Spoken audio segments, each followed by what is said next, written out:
the newest installment of a very old rivalry on NBC's Sunday Night Football.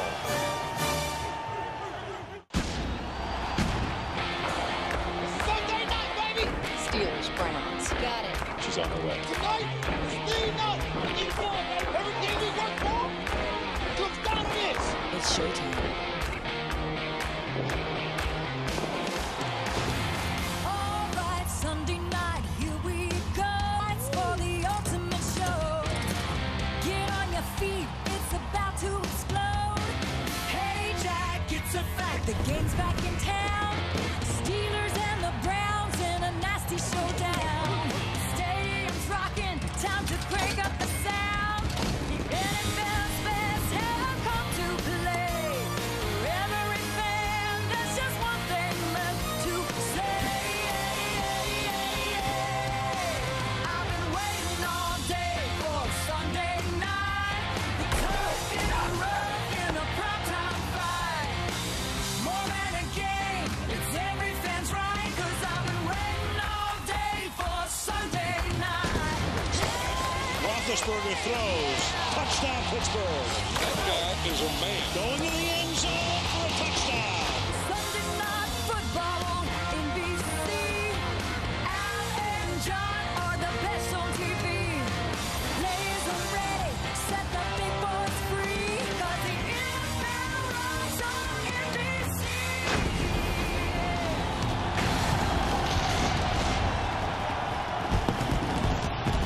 The remnants of Hurricane Ike have reached Lake Erie. It's 80 degrees, but the wind is expected to gust up to 50 miles per hour. 72,000 Cleveland Browns fans looking on as the Browns come out onto the field ready to face the Pittsburgh Steelers and their quarterback Ben Roethlisberger on NBC's Sunday Night Football. Al Michaels with John Madden, Andrea Kramer. Welcome to Cleveland. The Steelers got off to a good start last week. They beat the Houston Texans 38-17. Willie Parker scored 3 touchdowns. Ben Roethlisberger threw for 2. And the way things have gone in the AFC, with San Diego 0-2, Indy 1-1, and Brady out for the season despite New England being 2-0, Pittsburgh may be closer to the top of the conference than anybody would have thought before the season began. Now the Browns, they are the hip and trendy pick in the AFC because they made such improvement last year, wound up 10-6, just missed the playoffs. Can they take that next step forward? They didn't last week. They were dominated and laid an egg in the game against Dallas, and the Cowboys won 28-10. And John, they come in tonight, the Browns, facing a team they've lost to 9 consecutive times. And some of the Browns players are even saying this is a must game, which we never hear in the middle of September. So what does Cleveland have to do to get off the schneid? Well, you know, the big thing for Cleveland is the same every time they play Pittsburgh. They have to be able to run the ball, and they have to be able to stop the run. Now, as you say, they've lost 9 straight, so they come into this game and they can't have a lot of confidence. That's why I think success early is important. If they can get some things going offensively and defensive early, maybe they can get some confidence within the game because they really don't have it coming in. One of those things may be pressure on Ben Roethlisberger. Let's go back to last week. He was sacked twice by Mario Williams of Houston. This was the first sack. Strip and a fumble, and then the second sack. And then Ben told us last night he suffered a separated AC joint in his right. That's his throwing shoulder. Didn't practice Wednesday. Only handed off Thursday. Threw a few passes Friday. Had a walkthrough yesterday. So what do you expect from Roethlisberger tonight, John? Playing quarterback in the NFL with a separated shoulder is a very difficult thing, and I think he's going to have problems with his velocity. I mean, partly because of his shoulder and partly because of the wind tonight. I think the running game has to be big for him. I think Willie Parker has to be big, and I think they're going to start off with a rather conservative game plan. But I'll tell you, offensively, the most important thing tonight for the Pittsburgh Steelers is pass protection. These two cities separated by only 114 miles, and they'll meet for the 111th time in Cleveland tonight on NBC's Sunday Night Football. Super Bowl 43 welcomes you to the following presentation of the National Football League. The wind will be a major factor tonight, so here to audition for the Weather Channel. Let's go down to the field. And Andrea Kramer. Andrea, what's happening? Yeah, well, we're just conceding a really bad hair day already, Al, but winds are now gusting up to 30 miles an hour, and the officials were told it could be up to 60 miles an hour through the game. The players and coaches I talked to said the worst thing is that they're inconsistent and swirling. Now, Steelers offensive coordinator Bruce Arians scripts his first 30 plays, and then after pregame warm-ups, he goes over with Ben Roethlisberger what, if anything, he wants to take out. Arians just told me that despite Ben's shoulder and the wind, they didn't change anything on the offensive game plan. And Arians said, believe it or not, we'd even throw deep in these conditions going the right direction. And that's right to left on your TV screen. Well, right now, Andrea, Pittsburgh won the toss, but this year you can defer, as in college football. That's what they have done. And so Cleveland will receive. The rivalry, these two teams, as we say, separated by about a 2-hour ride. Since 1950, they are 55 and 55 in the regular season. They met twice in the playoffs. The Steelers have won both, and since the Browns were reborn in '99, 15-3, and they won the last 9 games, have the Steelers. 8-1 in this stadium, which opened when the Browns came back into the NFL in '99. Josh Cribbs, a great run back man, just a little shy of Devin Hester, but he can do a lot of damage and be a big factor tonight. Ike Taylor's going to hold the ball for Jeff Reed, who will kick off to make sure it stays on the tee. And the wind, as Andrea mentioned, coming from east to west in a prevailing sense, and you can see it right there. That is a perfect illustration as he gets it up into the jet stream and kicks it out of the end zone. Let's take a look at the Cleveland starters. Derek Anderson, Oregon State. Jamal Lewis, Tennessee. Lawrence Vickers, Colorado. Braylon Edwards, University of Michigan. Cedric Steptoe, Arizona. Kellen Winslow, the U. Joe Thomas, Wisconsin. Eric Steinbach, Iowa. Hank Fraley, Robert Morris. Rex Hadnot, Highway 59. Kevin Schaefer, Conestoga Valley. Steptoe is starting for Dante Stallworth, who hurt himself in pregame warm-ups last week and is inactive tonight. Jamal Lewis is the running back, and Lewis on the first play of the game is stopped back at the line of scrimmage, and that's Troy Polamalu, who's all over the place, coming up from his safety spot to knock him down. Well, you know, one thing about the Steeler defense, they can get penetration from anywhere. It's not only the defensive linemen and linebackers, but in this case, you can see it's Troy Polamalu, their strong safety, up in the line. Look at the penetration that he gets. He just knocks that blocker back 5 yards into the backfield. The Browns had no chance there. Empty backfield right now. Pittsburgh plays a base 3-4 half for years. Here comes the blitz. Anderson gets it away, and it's caught by the tight end Kellen Winslow, but he's met immediately by the safety Ryan Clark. And let's take a look at the Steeler defense. Aaron Smith, Northern Colorado. Casey Hampton, Texas. Brett Kiesel, BYU. Lamar Woodley, Michigan. James Farrier, Virginia. Larry Foote, Detroit Pershing, Doughboys. James Harrison, Kent State. Ike Taylor, Swaggin. Ryan Clark, Louisiana. Troy Polamalu, Southern California. Brian McFadden, Florida State. Again, John, we're still trying to figure out how you get a degree from Swaggin, but that's for another day. 3rd down and 8. The ball is at the 22-yard line. Out of the shotgun, Anderson down the field and incomplete. The ball sailing, intended for the tight end Kellen Winslow, and so Cleveland starts with a 3-and-out. And that was what Derek Anderson wanted to stay out of, 3rd and long, because that's when you get all the exotic defenses. Here you see Troy Polamalu up there playing tight man-to-man coverage on Kellen Winslow, but you also saw that he did have help over the top. So Kellen Winslow was doubled on that play. Now Zastudil will punt into the prevailing wind, and the kick is a pretty good one, all things considered. In fact, very good, and it sails over the head of Mewelde Moore, and Cleveland will down it at the 19-yard line. So Moore had a tough time judging it, and it turns out to be a 59-yard kick. And already we've got a mini altercation as we take a look at the Pittsburgh offense.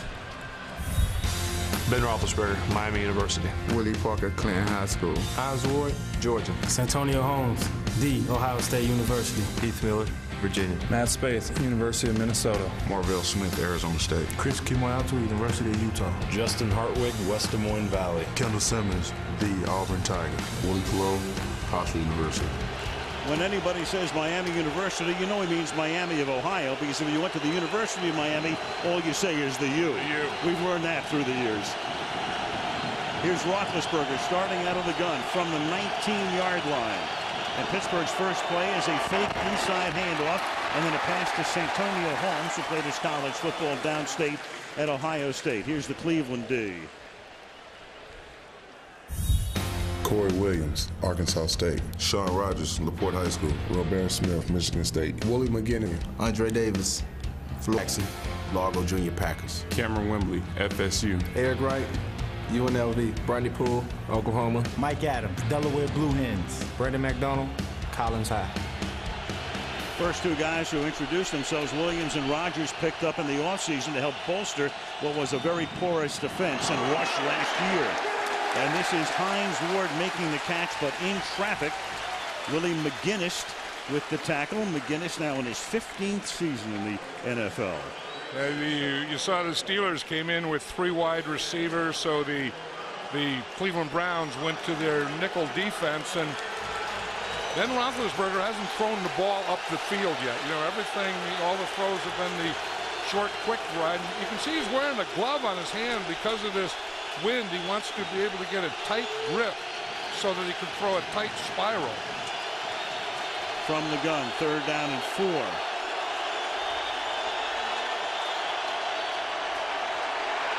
And Roethlisberger throws this one down the field into the outside and off the outside shoulder of Santonio Holmes, and that's the game's first down. I tell you, that was a great throw by Ben Roethlisberger. It's a blitz, so he knows he has to get rid of the ball quickly, and he throws it exactly where he wants to the back shoulder. You know, you can lead a guy. If he has a step, you throw it in front of him. If he doesn't have a step on the defender, you throw it to his back shoulder so that he can come back and get it. Going with the win, this is a 3 tight end set with Miller, Spaeth, and Sean McHugh all in the game. And they'll give it to Fast Willie Parker off that 3-touchdown performance. He takes it to the 43-yard line. Corey Williams is the former Green Bay Packer. We mentioned him, and we mentioned Sean Rogers, the monster in the middle at 350, who they picked up in a trade with Detroit. Romeo Crennel now in his 4th season as the head coach at Cleveland. He was a little bit on the hot seat last year, and then he got off that seat with a 10-6 record. But when you're 10-6, the expectations are even higher the next season. Right, and they haven't played anywhere close to their expectations so far this year. And this is one of their areas that they haven't been good at, is pass rush. On 2nd and 8, with trips set to the left that time in a bunch, they give it to Willie Parker. And Parker comes up about 3 yards shy of the first down. 3rd down upcoming. You know, when you're going to run and you're playing Cleveland, you have to get some movement right here on Sean Rogers. He starts to go to the left. Kimoato just gets on him and takes him the way he wants to go, and then Willie Parker can cut off it. 3rd and a long 2. From the 48-yard line.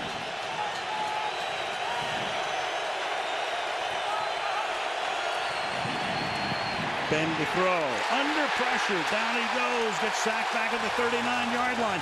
Nick Sorensen came from his safety spot and aided by DeQuell Jackson.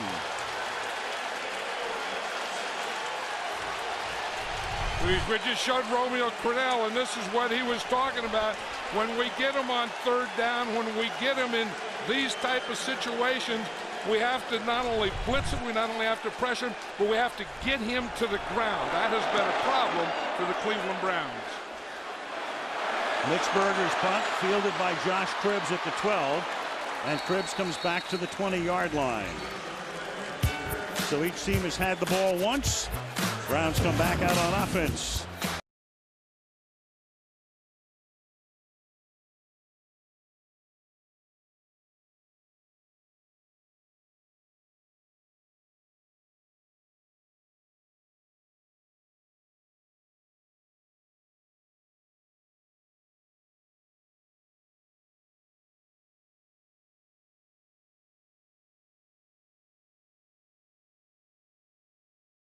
He went deep into the kennel to find that one.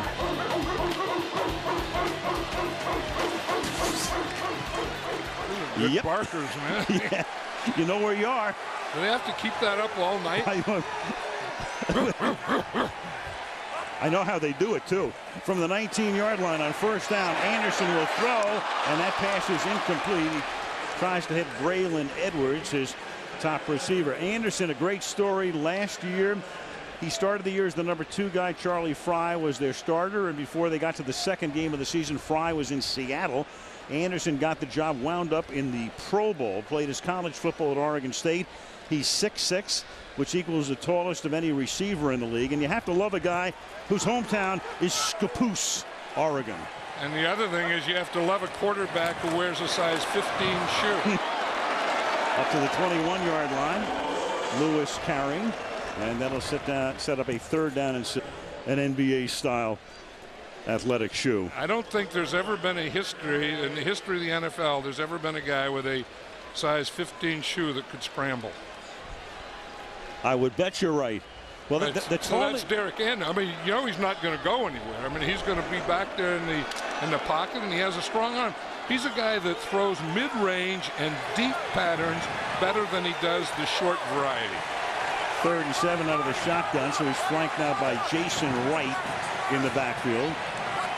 4 wideouts here. Steptoe came in motion to the inside, and the pass is dropped by Edwards, and there'll be a lot of booing here.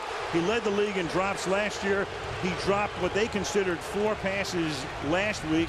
We looked at it real closely. 2 of them were on target. 1 would have been a touchdown pass, and he starts by having one go through his fingers tonight. Yeah, here he is, the inside receiver. You can see him coming up here. He starts to run a corner pattern, just stops and turns around, and the ball's right there. You know, with this wind, when you're throwing into the wind, it's going to do some funny things to the receiver. Zastudil, his first kick was 59 into the prevailing wind. Moore gathers it at the 36-yard line, and Mwelde will get taken down at the 37. Mike Adams making the tackle. 8.5 left. Opening quarter. No score by the Lake. Experience the all-new Sunday Night Football Extra on NBCSports.com and NFL.com. Each week, live coverage of the game. In addition, highlights, stats, even choose your own camera angles, and you can get it all by logging on. Check it out. It started to rain. We're at the southern end of this front that's moving through. A lot of the rain is to the north, but it's coming down sideways right now with the wind blowing, and Roethlisberger from the 37-yard line back to Parker to the 40. You know what's interesting? We've been talking about the prevailing wind on the surface going right to left, and as we're looking at the wind, the rate to right in the opposite direction, but you can see it, an almost cyclonic effect. There it is inside the stadium. So, John, it's that old prevailing wind. As I said, in years past at Candlestick Park, it couldn't be an airport. There'd be too much wind shear. Well, I mean, in Candlestick Park, and it's the same thing in Giant Stadium in New York. You were never sure. Once you got it figured out what's going that way, nope, it's going that way. 2nd and 7. The ball is at the 40-yard line. You throw with the wind or with the rain? With the wind into the rain. And with debris flying all over the place, the pass is a little short. Intended for 85. Nate Washington. Brandon McDonald comes up from the corner. The Browns minus a starter tonight in that secondary. That's the safety Sean Jones, who underwent arthroscopic knee surgery last week. Well, here's the thing. If you're going to take advantage of your deeper passing game, you want to take advantage of it going this way because you're going with the wind. That one didn't help Ben Roethlisberger at all. Ben last week was 13 of 14, so he threw only 1 incomplete pass against Houston. Throws one here. He starts 3 out of 4. 3rd down and 7. Mwelde Moore is in the backfield, and Roethlisberger guns it incomplete. That one was intended for Washington, and Santonio Holmes were both in the same area. You know, and I think Ben Roethlisberger is one of those guys that needs practice. He needs reps. He needs those things to get into a groove to feel comfortable. And when you have a separated shoulder and you hadn't practiced, I'll tell you, it's tough to start off a game with any type of rhythm. Mitch Berger taking over for Daniel Sepulveda, hurt before the season began. Cribbs is going to let it bounce, and it will roll inside the 10-yard line, and Pittsburgh will pin Cleveland at its own 7. Halfway through the opening quarter. in Cleveland. 0-0. Next month, one man discovers he's living 2 different lives. My Own Worst Enemy. It stars Christian Slater, and you can see it on NBC, premiering Monday night, October 13. There it is, the swirling wind, the rain, the light rain right now in Cleveland, where it's 80 degrees. And from the 8-yard line, this drive commences with a 3-yard run by the ex-Raven, Jamal Lewis, who had a 2,000-yard season in 03 for the Ravens.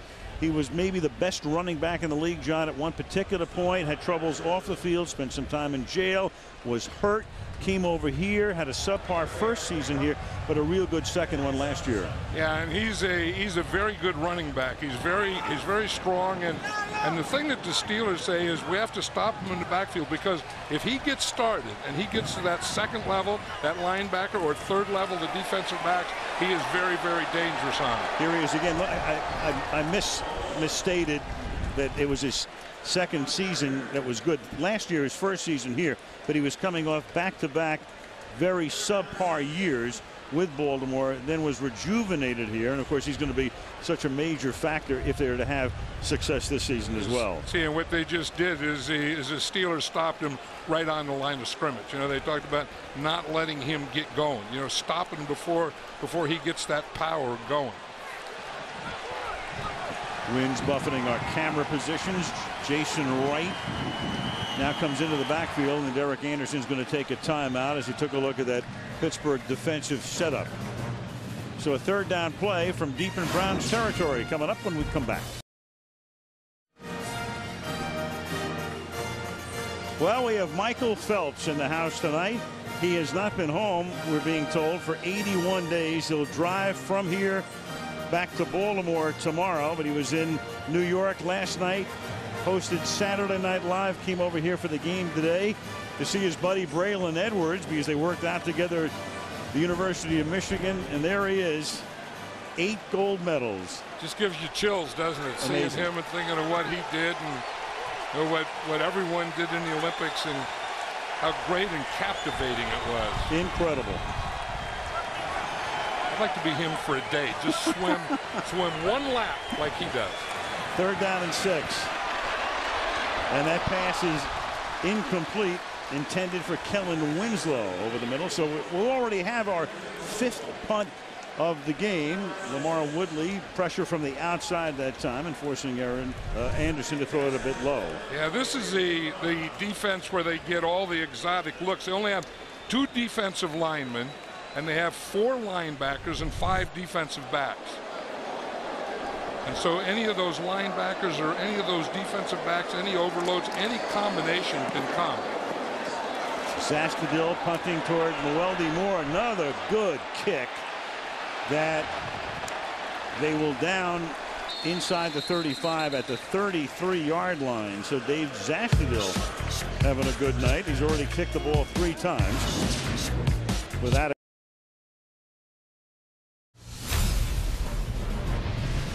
You got to hit these guys in the mouth, play after play after play, until they realize that we are no longer the little brother.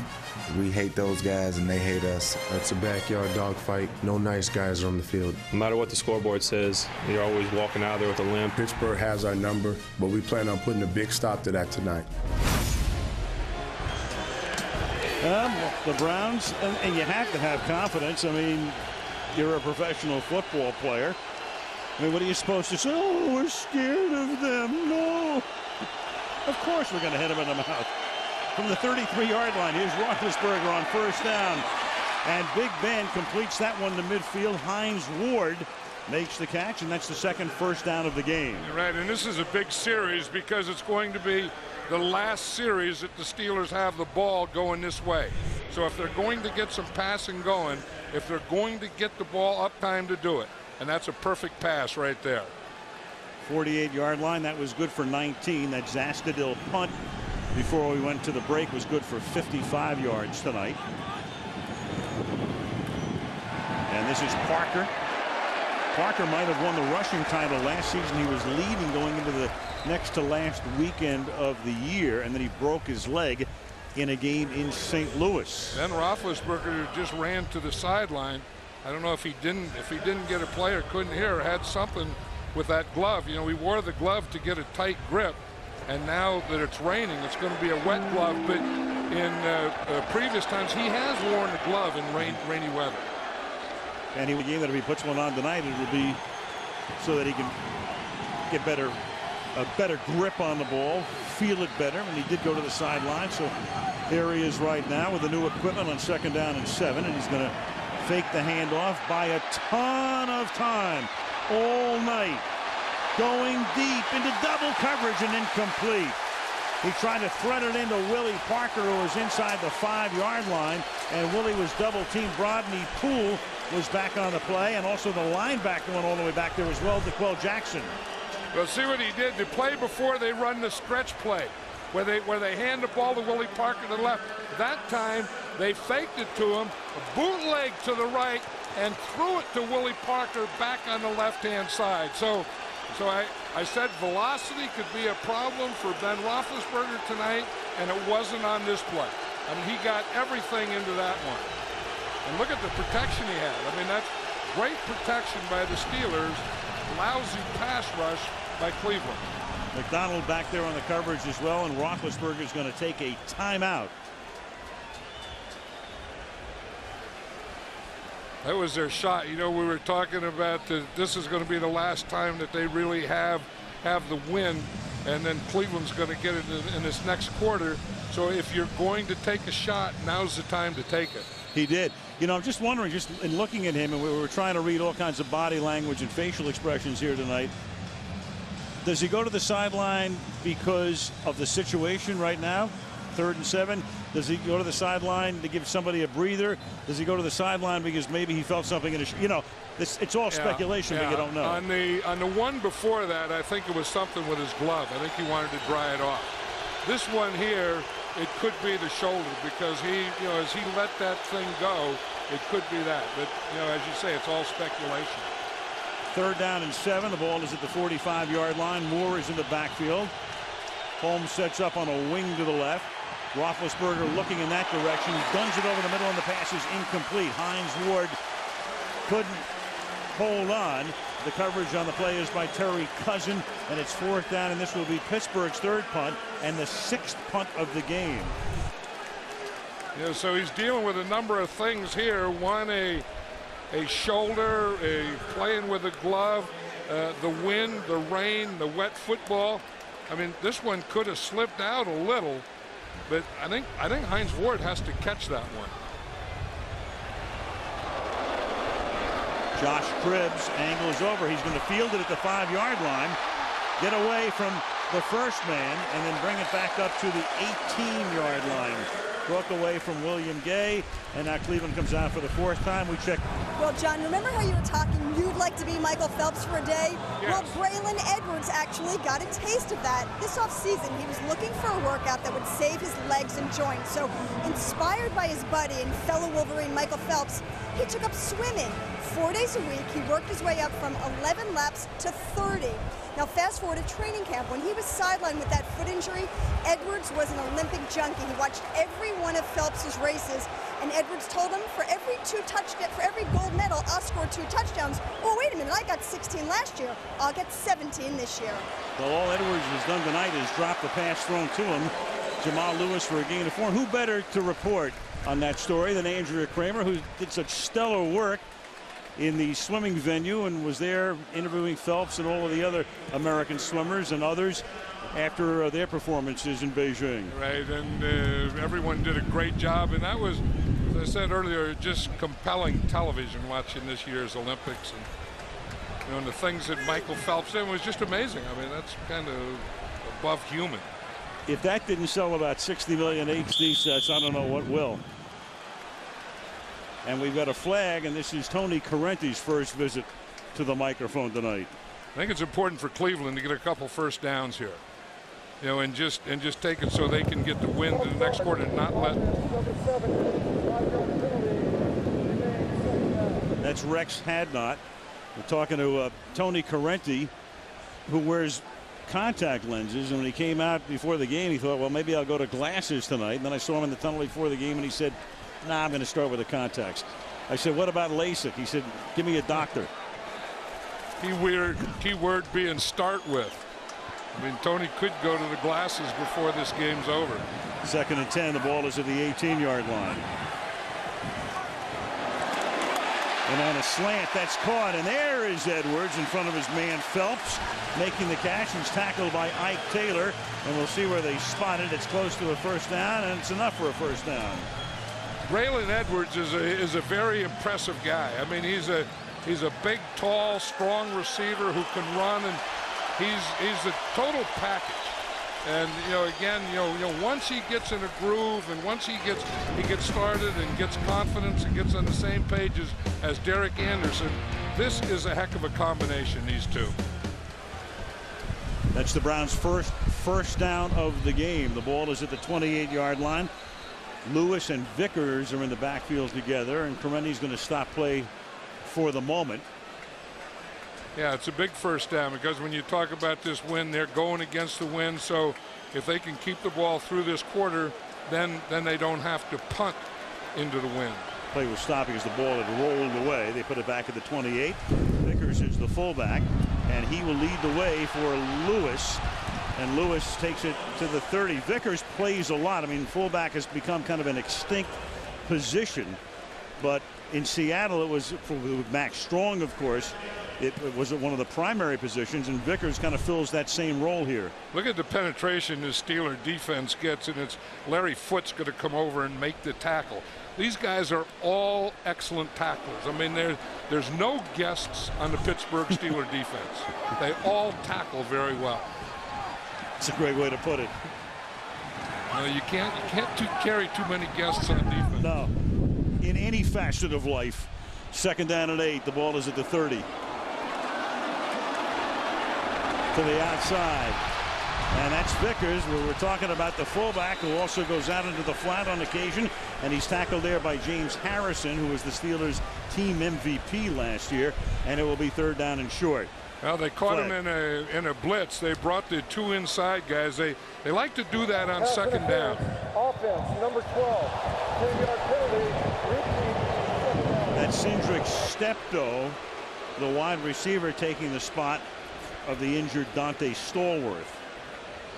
I think what they called him on was a pick, but it was good pass protection. They picked it up. Watch number 12 right there. And in fact, he picked James Harrison, number 92, and that's why Harrison was a little late getting out to that flat. And what you want to do is those wide receivers just kind of want to rub against a guy. You don't want to bump into him or block him. You just kind of rub him, make him redirect a little. 2nd and 18.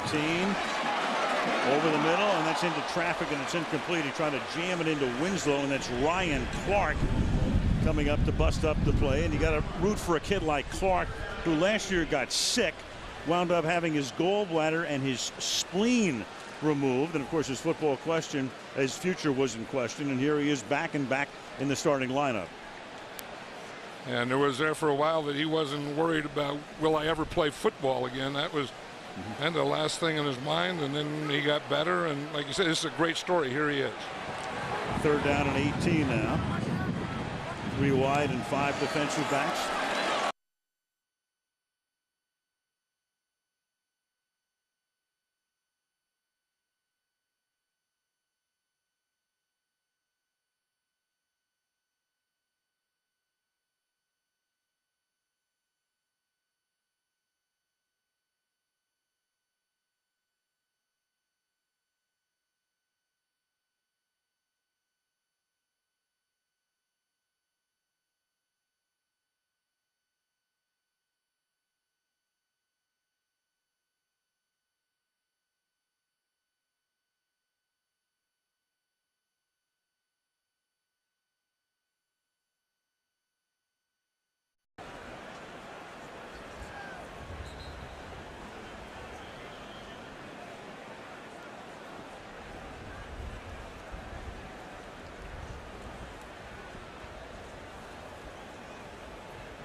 5-yard penalty will remain 4th down.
It looks good. It looks good.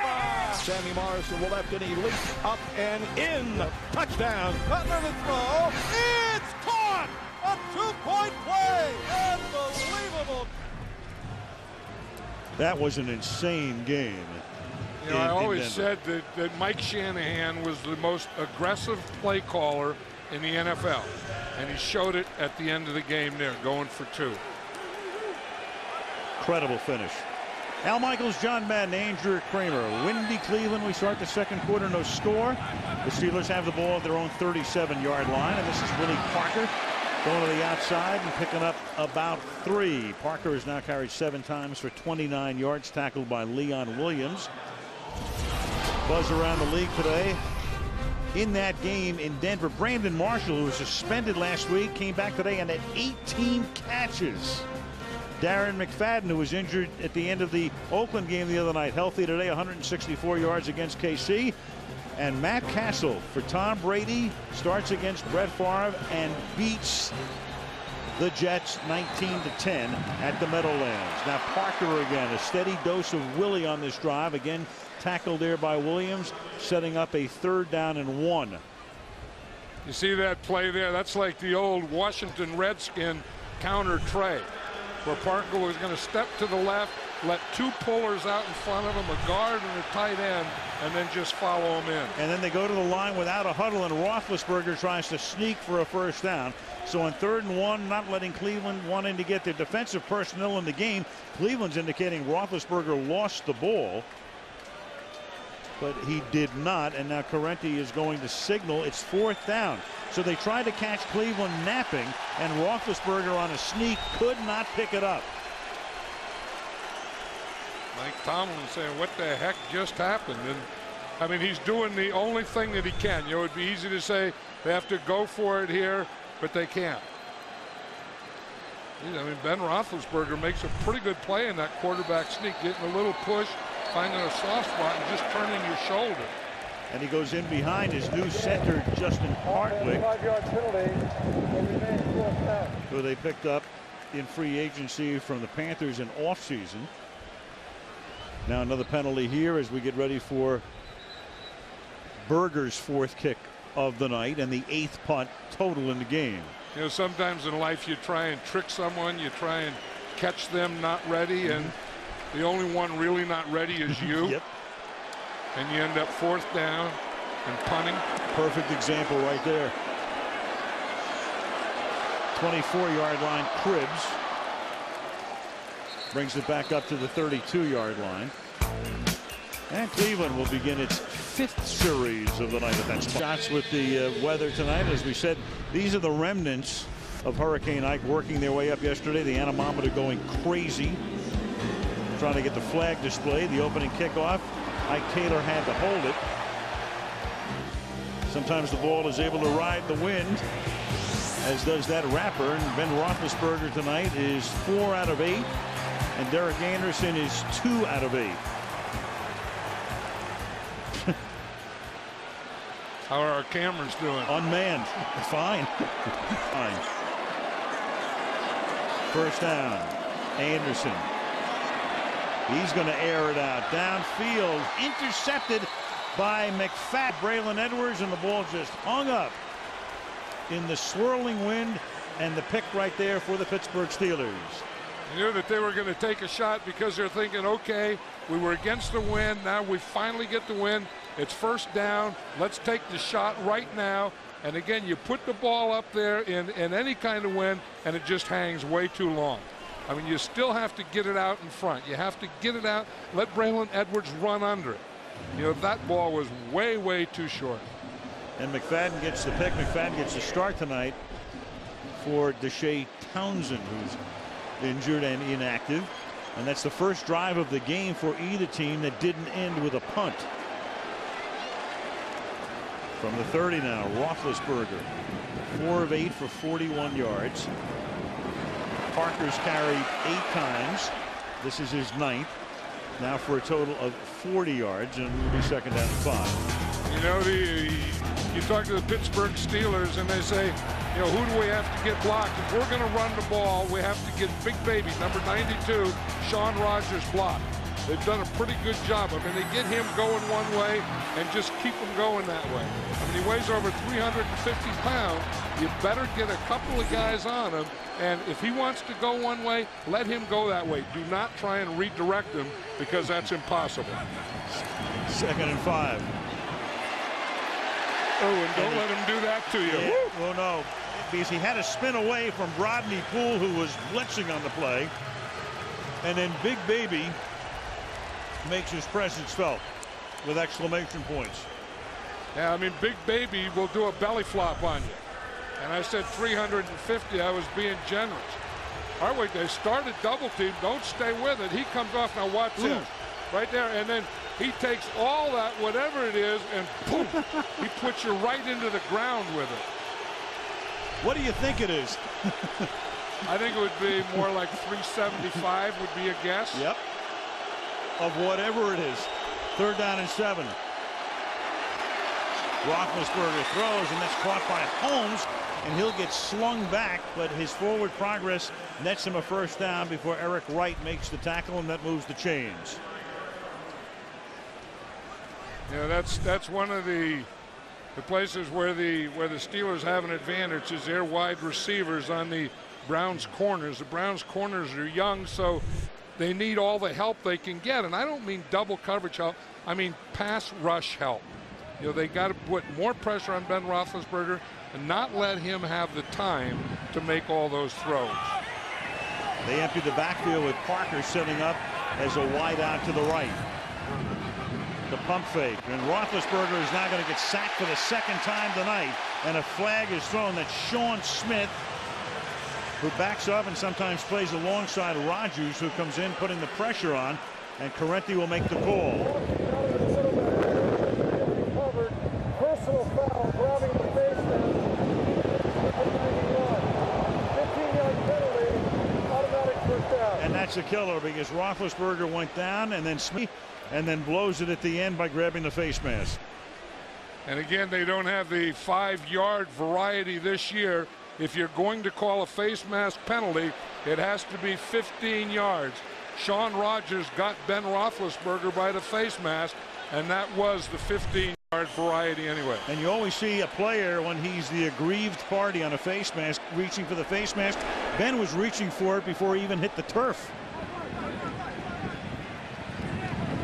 As if to say to Correnti, make sure you saw this, which he did. Ball in Cleveland territory now. The ball at the 49-yard line. And they give the ball off to Willie Parker, who bangs into his own man and then swings to the outside and gets taken down by Eric Wright. But he banged into his own man trying to get out of the backfield. Well, that's what the Browns were trying to do on defense against Willie Parker, is set a wall, not let him get to the outside. If you set the wall outside, make him bounce or make him cut back, but don't give him a free or soft corner. Rodgers gets a breather. They sent Lee Bodden, the defensive back and a third-round draft choice, to Detroit to get Rodgers. And we mentioned Corey Williams coming over for a second-round pick from Green Bay. Second down and 8. And this time it is Carey Davis who makes his first carry of the night. Fullback, third year out of Illinois, setting up a third down and about 7. I was just going to say it's Sean Smith in there now, and you know, just because they have those big guys in there at nose tackle, that doesn't mean that you can't run in there, but it does mean if you're going to run inside, you better get a double on it. That time it was Sean Smith who was in there just coming off, and they did double him in order to run inside. Now Sean Rodgers is back in there. And Mewelde Moore comes in as the third down back out of the shotgun here on third down and 6. They set Washington up to the inside. Here comes the blitz. Roethlisberger has to throw it off his back foot and away, and a flag goes down. And that was Sean Rodgers. I mean, he just broke through right off the bat, and he was coming right up into Ben Roethlisberger's face. I mean, that's one thing. When Ben Roethlisberger sees that, that ball is going to come out of there. And that was Rodgers who was offside. Yeah, no wonder he got such a good jump. I mean, he gets off on the ball, and he's right now. I mean, here he is right here. Watch him. I mean, that's a heck of a move. It was just a half a beat too early, I guess. Sean Rodgers, who played with Casey Hampton, the Steeler nose tackle. They were on the defensive line at Texas nearly a decade ago. There's Hampton. Did anyone ever run against Texas with the two of those guys inside? I don't know how. 3rd and 1 at the 40. Roethlisberger stays in the gun, and then the inside handoff to Parker, and that's a great tackle by Brodney Poole.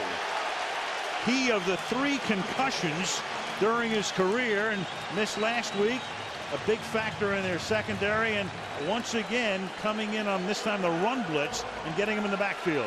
Yeah, Brodney Poole is a safety, but he plays up around the line of scrimmage like a linebacker a lot. And then you've got, and they jumped. McGinnis jumped offside, but they're going to say timeout was called by Pittsburgh before he jumped. And Roethlisberger said, I can't believe it. Who called it?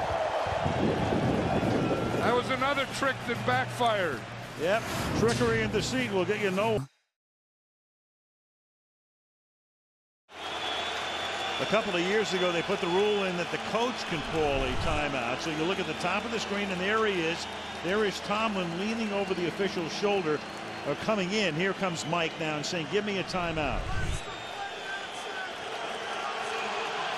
So you would have had Cleveland offside. Meanwhile, even after the timeout, they're going to at least line up to go for it, with Parker in the backfield and Davis offset. Guarantee you Cleveland won't jump offsides this time. And they will run the play, and here comes Parker swinging to the outside, and he gets free around the corner, and Willie has a first down, taking it to the 27-yard line behind Kimeatu, the guard who supplants the departed Alan Faneca, who went to the Jets, and that's a 13-yard gain. Heath Miller makes a good block right here on the end. You see that on Willie McGinnis. So McGinnis can't get up the field, can't set the edge. Then they give him a soft corner, and right here you see where Willie Parker just steps up, dips to the outside, and gets that first down. What happens is, you know, on 4th down, you play like a goal line defense, so you're penetrating, taking away the inside. And if they bounce it to the outside, those kind of plays happen. They picked up the blitz, and the pass is caught by Santonio Holmes. So this is the deepest penetration by far for either team in the game. And Santonio Holmes will move the chains. They'll spot the ball at the 12-yard line after a pickup of 15 yards. Who do you think's the most relieved guy in this whole stadium right now? Mike Tomlin. Mike Tomlin, right, for making that call, right? Not having to answer it. Yeah, he called the timeout, lost the first down, but then came right back and got it. And then, you know, his team can continue the rhythm that they're getting right now. And the way he's talking to Ward, it's almost as if Ward didn't line up properly, and that's what Tomlin noticed and compelled him to call the first down. Speculation, but it has that kind of a look to it. Willie Parker, gain of 1.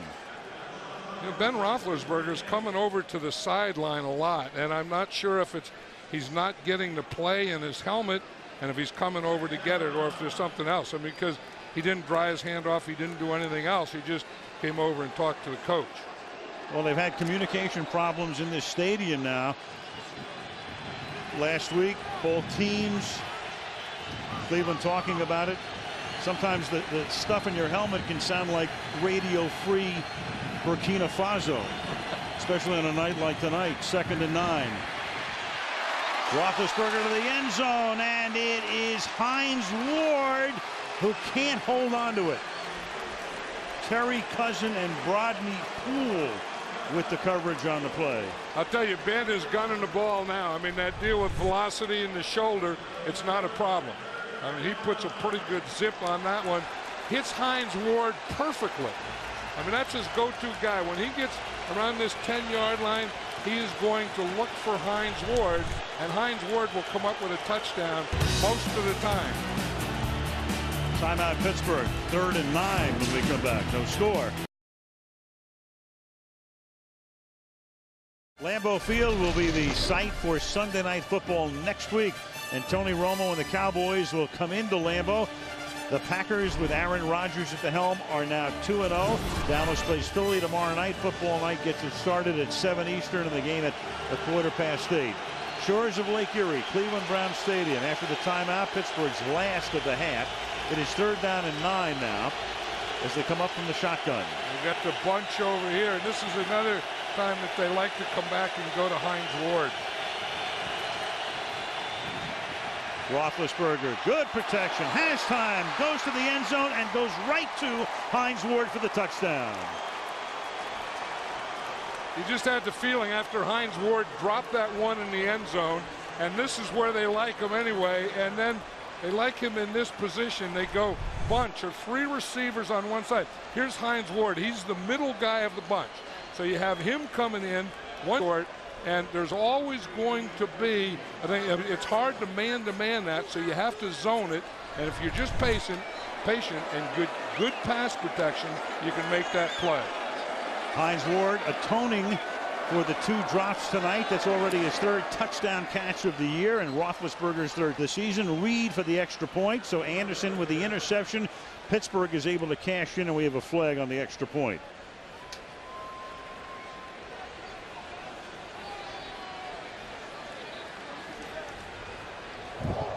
Offside. Cleveland lined up in the neutral zone. This 5-yard penalty will be assessed on the kickoff. So the first score of the night, Roethlisberger to Ward on a 3rd and 9 with 6.5 to play in the half.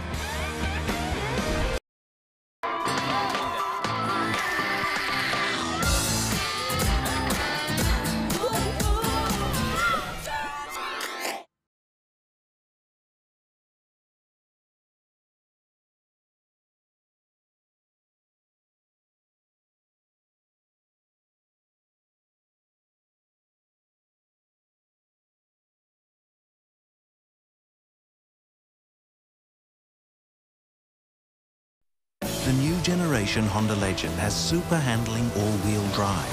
So now drivers can trace their desired line with... It's the world's first production car to feature a 4-lobe Eaton supercharger.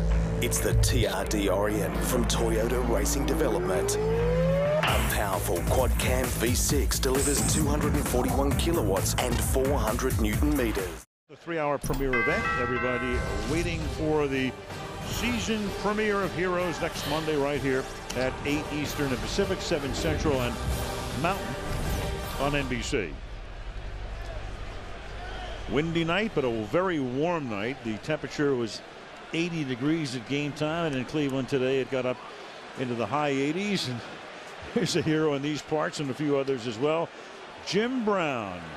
I think when you think of football fans anywhere, Jim Brown is a hero. Jim Brown, one of the greatest, maybe the greatest player that ever played the game. Jim Brown, Cleveland Browns, Paul Brown. Think about this franchise, the storied history of it. Went into the Hall of Fame more than 3 decades ago. And the funny thing about this franchise, it's different than others that moved, like the Rams going to St. Louis and Houston moving to Tennessee. When they left Cleveland to go to Baltimore, Paul Tagliabue made sure the colors and the name all stayed behind in the records as Cedric Steptoe makes the catch along the sideline. And Tagliabue said, okay, Art Modell, you can take your team to Baltimore, but we're going to put a team in Cleveland. And they did as soon as they built the new stadium. And all of the records in the book, when you look in their book, John, you go back to not 1999, you go back to Otto Graham and Jim Brown and guys like that. And that's the way it should be. I mean, you would hate to lose all that great Cleveland Brown tradition. And the other tradition they have is they're the only team in the NFL that doesn't have an emblem on their helmet. And they're one of my favorite helmets. Plain and simple. 3rd and 4. And to the outside goes Cribbs, but does he get the first down? Then Taylor shoves Steptoe on the sideline. And he does get across the yellow line, and that will move the chains as Correnti comes in for a closer look. Now this is just a long handoff or a big sweep. It's not an end around. It's not a reverse. It's just a sweep. Steptoe just starts outside, comes in motion, and then gets the handoff from the shotgun and runs a sweep. Not one of the greatest runners, Steptoe, but enough to get the first down. First down, 29-yard line. Underneath to the fullback, and that is Vickers, and McFadden gets just enough of them for the tackle. Here's Andrea. Well, we saw defensive end Brett Kiesel limp off a couple of series ago. He has a right calf injury. They initially wrapped it with ice. He stood up, took a couple of steps, had to sit back down on the bench. They're calling his return questionable, but considering that they ripped the tape off of his hands and everybody's coming over to give him condolences, it'd be shocking if he came back in this game. And that means the ex-Brown Nick Eason, 6th year out of Clemson, played here from 04 to 06. We'll see a lot of action tonight in his stead. And now Lewis puts his head down and gets it up to the 38-yard line. Under 4 minutes to play in the half. Kiesel was one of the guys that Dick LeBeau always brags about as being such a great athlete, you know, that he plays him as a defensive end and he'll play him as a linebacker standing up, doing a lot of things with him. You know, Cleveland is one of the teams that run an unbalanced line. If you look at it here, they have the center, then the right guard, then the right tackle, then the left tackle. And they just they're back in it right now. Here it is. Here's the unbalanced line right. 3rd and 1, and this is Vickers, and Vickers goes straight ahead, and his forward progress should be enough for a first down. You know what you do when you go unbalanced, you get an extra tackle over on one side. So you have center, guard, tackle, rather than center, guard, tackle, tight end. So it gives you one more power block at the point of attack. And they run that one right back through the middle. And there is Joe Thomas, 3rd guy picked in the draft 2 years ago, had a fabulous rookie year, wound up being selected for the Pro Bowl. And Joe Thomas is always the outside guy. If they come left, he's the outside tackle. If they go right, he's still the outside tackle. He's going to be a good one in this league. From the 40-yard line, Andersons will dump it off over the middle, and that's Lewis, and he'll pick up 13 on the first down. Hit by Farrier. Ticking down toward the 2-minute warning. That'll stop the clock, and Cleveland also has 2 timeouts left, and that's the first time that the Browns have been on the Steelers side of the 50.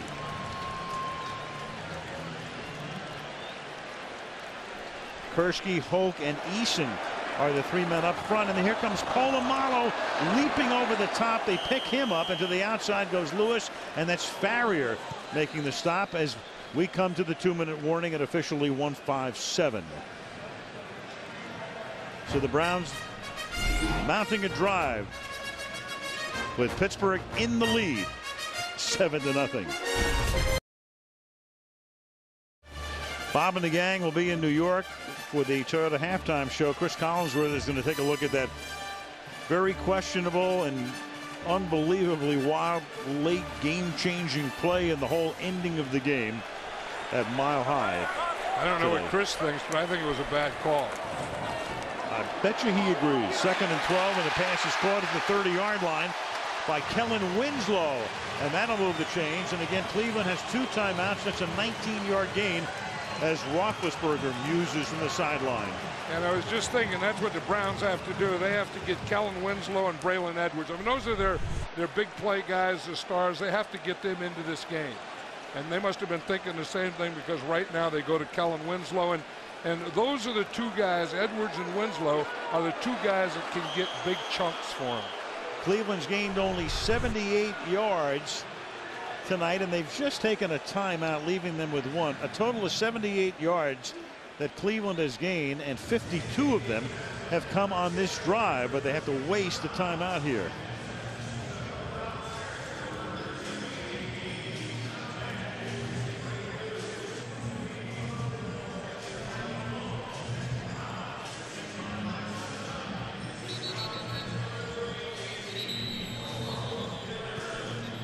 Four for 4 is Anderson on this drive. Overall tonight, he's 6 out of 13. You know, and part of that is Anderson, and part of that is the Brown offense, but a big part is the Steeler defense. I mean, they're blitzing a lot, especially on first down. You know, that play was Troy Polamalu. That was a first down blitz, and he'd done that, 5 times on first down. So that was what they were trying to do, is stop him on first down. In fact, I would expect one right now, a blitz. Expected right now, to stop that first down run. Instead, here goes Anderson with the secondary. You saw the flag come in. Secondary does its job. It would have been a gain of 6. And we'll see what the call is here. They'll actually put it down at the 26-yard line right now. All the Browns indicate it's against Pittsburgh, for whatever that's worth. Illegal contact. Defense number 20. This 5-yard penalty will be added to the end of the run.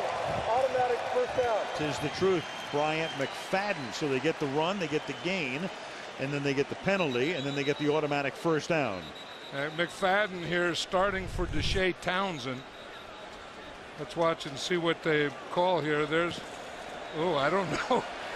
I think that call should have gone the other way. I'm with you. And if they're watching that, they see Kellen Winslow. Yeah. McFadden thinking, what the heck did I do? Josh Cribbs is split wide to the right here. A special teamer who they have a flash package for him. We'll see if they flash it his way. Anderson will sling it to the outside, and that pass is caught by Winslow, who goes to the ground. Clock continues to tick. Polamalu makes the tackle. Shot to Braylon Edwards here, too. Edwards splits wide to the right. He's the only one to the right. Steptoe goes to the left. And now you got the ball on the ground with a flag.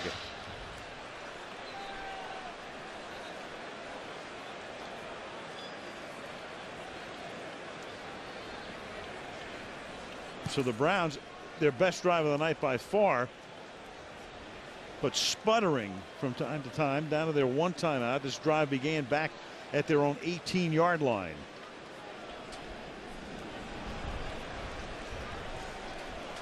Looked like the snapper, the center, Hank Fraley, and the quarterback, Derek Anderson, weren't on the same page on that snap. Correctly indicates that the call is against Cleveland, then goes in to ask Anderson what they want to do. So there is some confusion on the field, and hopefully Tony will sort it out here. That's the way when you have wind, that's the way you have to hear. Yeah. And that is a problem in wind, really, is hearing. By the offense, inside 1 minute becomes a false start. The question is whether or not Cleveland wants to use a timeout to prevent a 10-second runoff. So they have the option of using the timeout with an illegal shift inside 1 minute. Illegal shift. Offense. Player did not set prior to the snap. Therefore, 5-yard penalty. Cleveland has opted to allow 10 seconds to be run off the game clock. With the game clock operator, please reset the game clock to 54 seconds. To 44 seconds, excuse me. And the clock will start on my signal. So they could have taken a timeout, but they don't want to waste their last timeout in this particular situation. They'd rather have the 10 seconds taken off, so it's down to 44. They take the penalty, of course, gets assessed, and it's 2nd down and 10, and now they wind the clock. I would have done the same thing, but I have no idea why Hank Fraley snapped the ball or why Derek Anderson wasn't up under. Right, you don't want to take your last time out in that situation. On 2nd and 10, they give the ball to Jason Wright, as Wright on the outside collects the pass. Anderson looks over. A 3rd and 1 coming up. So now Anderson is going to sneak for a first down, hopes he gets it, and then take a timeout. The indication is he has it, but now with this clock management, Romeo Crennel takes a timeout and leaves them in a position where they might not even have a field goal opportunity if they try to go for it. A wasted opportunity. Sunday Night Football brought to you by the entirely new Audi A4. Progress is beautiful. By DirecTV, now get over 130 of your favorite channels in HD. By Levi's 501 Live Unbuttoned, available at Levi.com. And by Frost Brewed Coors Light, when the mountains turn blue, your beer is as cold as the Rockies. They were right in not taking the timeout, John. They went down to 44 seconds, but then either you had to take the timeout before that 3rd down play. I mean, of all things, you're running a sneak. If you don't make it, it's a 4th down. You're going to have to definitely take the timeout. Now you leave yourself with 8 seconds. I think what Derek Anderson was thinking there is he wanted to get the 1st down and then spike it, because with 3rd down he couldn't spike it, so he tried to get the 1st down in order to spike it, and then they called timeout. I think he wanted to get a 1st down, a spike, and still have a timeout. Well, the worst thing that can happen, of course, is to not get in the end zone and have the clock keep running and not even have a chance for a field goal. The best thing that can happen, obviously, is getting into the end zone. And he has to get into the end zone quickly.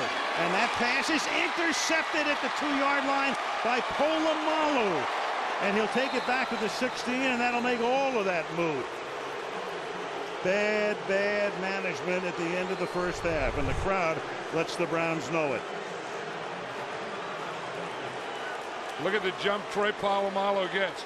He's just sitting back there in a zone, reading Derek Anderson, knowing that he has to get rid of the ball quickly. Polamalu gets a great jump. Totally wasted drive. 7-0 at the half. Bob and the gang from New York on the other side of these messages. The man had the courage to achieve the extraordinary.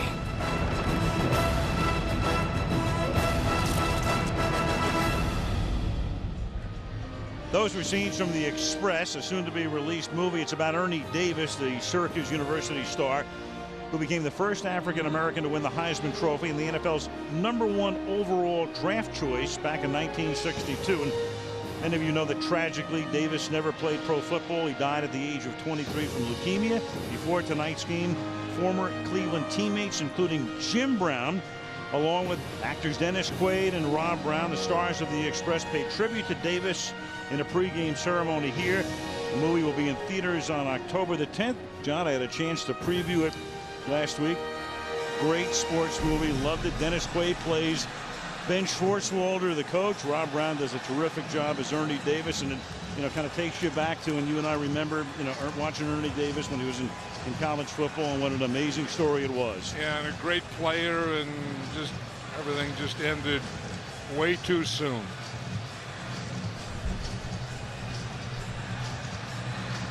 Dennis Quaid needed to have played Romeo Crennel at the end of the first half because that clock management was not very good.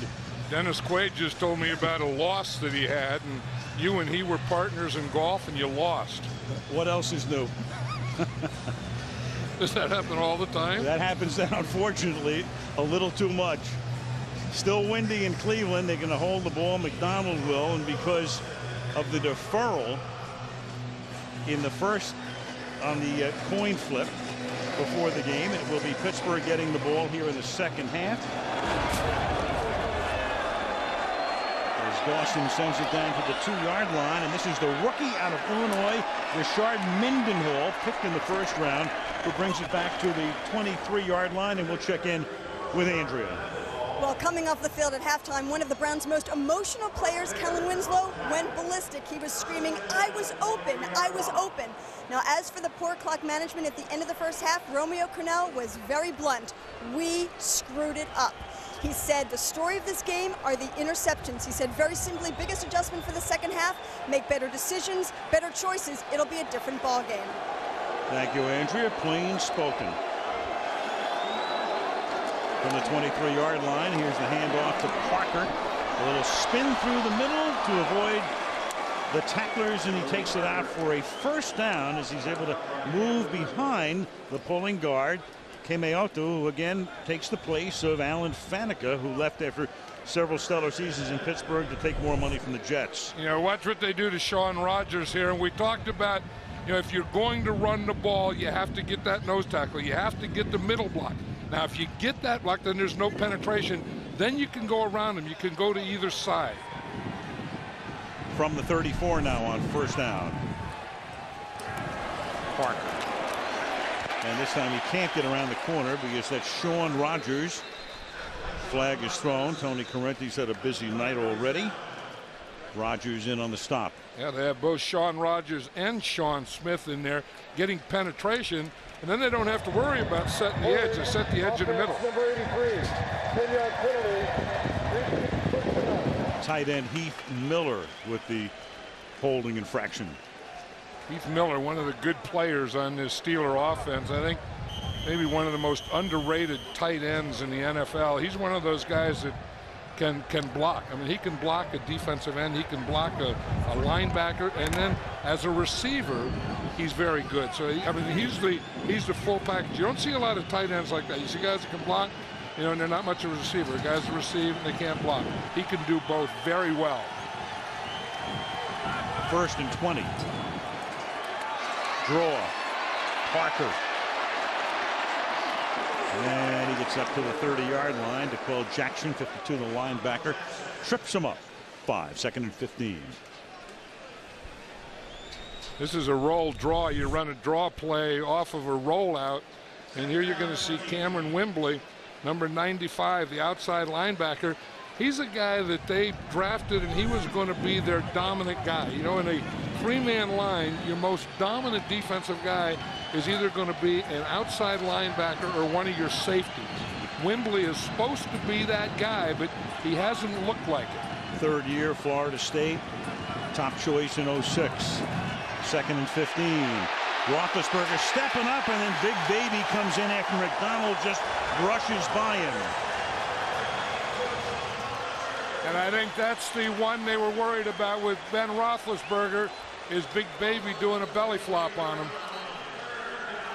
Ben looks okay after that one.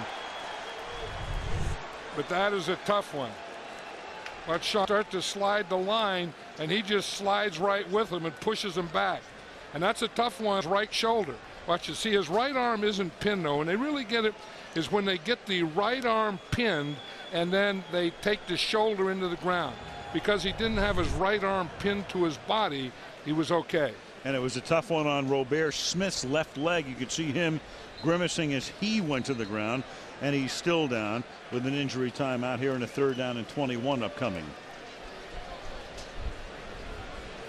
You know, Casey Hampton was telling us last night that he was, you know, a teammate of Shaun Rogers, and that's where they started calling him Big Baby. And he said he wants to drop the big. He just wants to be called Baby.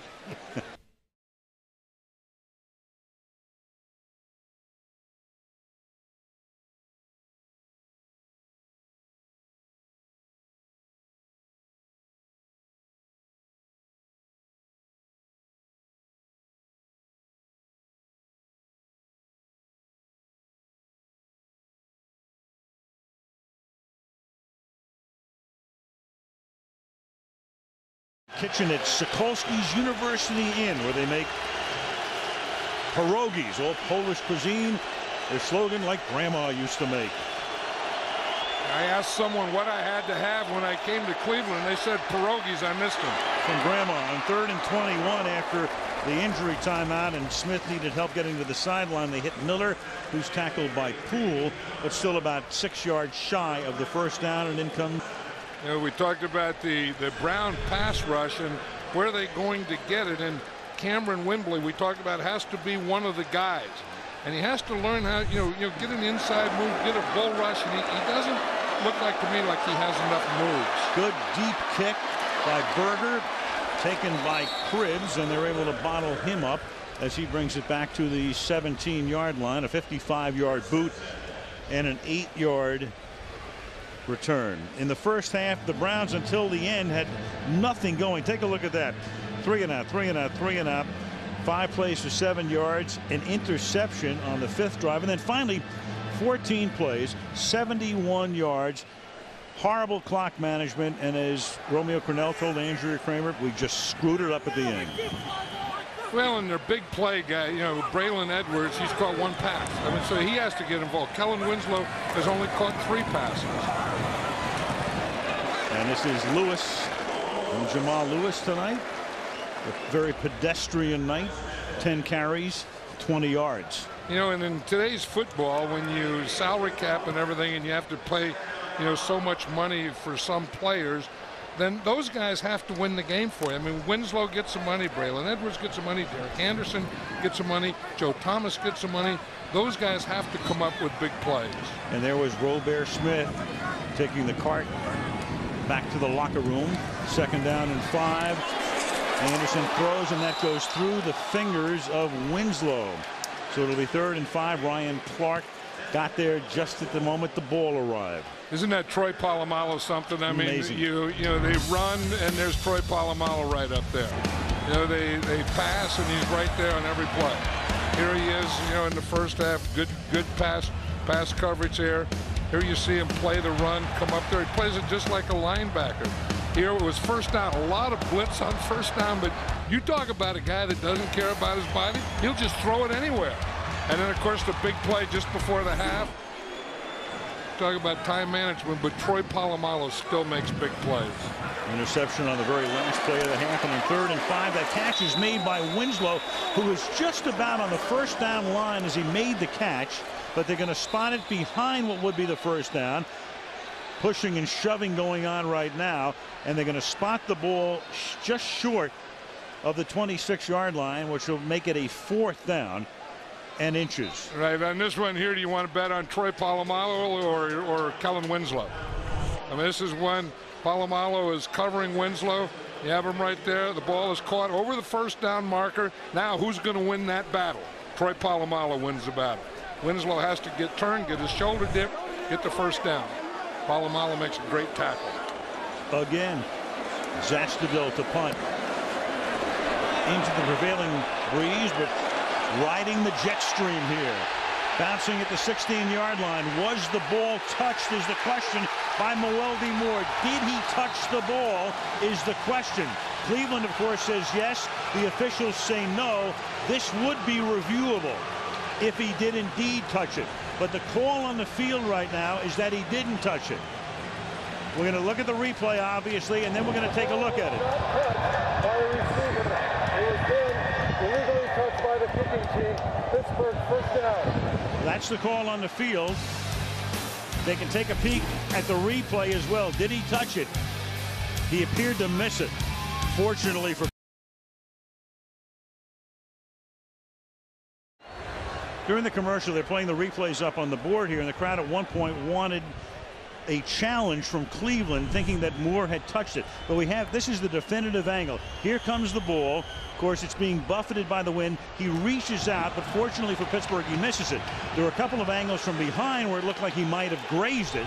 Once the crowd saw that angle, they said, that's the end of it. There's no challenge necessary. So no, just saying, a punt returner catching the ball in the wind is like a catcher catching a knuckleball. Chase it to the backstop. Roethlisberger then goes deep, and that pass is somehow caught by Santonio Holmes after Brandon McDonald had flashed in front of him, and Holmes comes down with a 47-yard reception. That's the thing. They had to get a shot. That's a good time to take it. Santonio Holmes is running what we call a corner pattern. You start up, you start to the inside, then you come back to the outside. Ben Roethlisberger just gets it up in the air. Holmes gets way up in the air, and there's no defender there to do anything to Holmes. Brandon McDonald was actually trying to intercept it instead of deflect it away, and Holmes got the position on him. 48-yard officially on that reception, and now it is Parker to the 33-yard line. Yeah, here's Ben Roethlisberger tonight. This is when he first came out stretching his shoulder, and then he started throwing. You know, I thought they were going to be rather conservative. Not sure if he would have much velocity, but I'll tell you, he's passed every test that he's had to tonight. When you talk about guys that are gamers, this guy is a gamer. He's great out of the pocket. He's great after contact. Here's Parker again. As we mentioned at the top of the game, he walked in last night. He said, I had an AC joint separation. Went down 2 times in the grasp of Mario Williams last week. He's had a lot of ice and stimulation work this week. He's been keeping it warm, and he said, hey, you know what? Tomorrow night, I'm just hoping adrenaline will be the best medicine. Well, after he separated his shoulder last week, it was adrenaline that kept him going, and no one knew that he'd hurt his shoulder until the next day. Corey Williams just went off the field. He limped off. They're already minus Robert Smith. Remember, that's a 3-4 line. Rubin's inactive. You got Lewis Leonard in the game, a second-year guy from Fresno State, and Roethlisberger under pressure, and the pass is incomplete. Intended for Holmes, blanketed by Wright. Let's go to Andrea.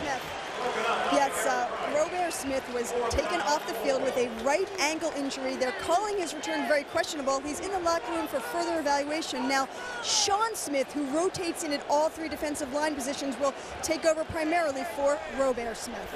Seen Sean Smith already tonight. Of course, Sean Smith was involved in that face mask, a costly one, call earlier. Now you've got Jeff Reed, who's going to attempt a 48-yard field goal. The wind has died down some, but clearly still a factor. He is kicking with what would be the prevailing wind.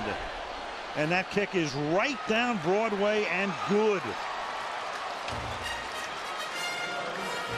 7:58 left in the third, and the Pittsburgh lead is... You can log on to NBCSports.com, NFL.com. Sunday Night Football Extra. You can watch the game and have all of the enhancements as well. Stats, highlights, camera angles. Sunday Night Football Extra. Check it out. Roethlisberger checking out the pictures from above. Let him down the field. The big 48-yard pass play, setting up the Reed field goal. And now Reed puts it in the air. Josh Cribbs 8 yards deep, and he'll down it right there. Romeo Crennel now in his 4th season. He would be off of the Parcells-Belichick tree. It took him a long time to get the job. Oldest head coach in the league. Special teams with the Giants, 9 years. Defensive line, Giants, Pats, Jets, and 5 seasons. Cleveland and New England as the defensive coordinator. Got the job here in 05. So, of course, a lot of those early years with Parcells. Before that, even with Ray Perkins with the Giants. Then with Belichick, and then he gets the shot here. Long road from the 20-yard line. Lewis to the 28. And we mentioned Crennel, of course, after a couple of double-digit loss seasons. Any coach would be on the hot seat. He was last year. He wins 10 and got the expected contract extension. Right, and then, you know, it all started there in New England, I think, when they, you know, had such a good year, and Charlie Wise was the offensive coordinator. He went to Notre Dame. Romeo Crennel was one of the, you know, hot assistant coaches, although he'd been an assistant coach for a long time. He kind of got rejuvenated as a name. 2nd and 2. Pitch it to Lewis, and Lewis looking for that first down and appears just to have gotten it. Nose of the ball at the 30. Excuse me. What they did that time is they went unbalanced right. They put their offensive line over to the right, over to this side, and then they ran back this side where all they have is a guard and a tight end. So the defense goes towards the unbalanced, and then they go back and try and get the corner away from the way the offensive line is shifted.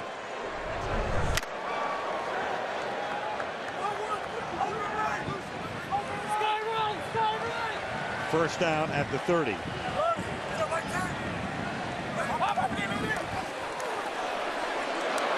And that pass is caught for a gain of 7 by the tight end, Kellen Winslow, son of the Hall of Famer. And he's tackled by James Harrison, the outside linebacker.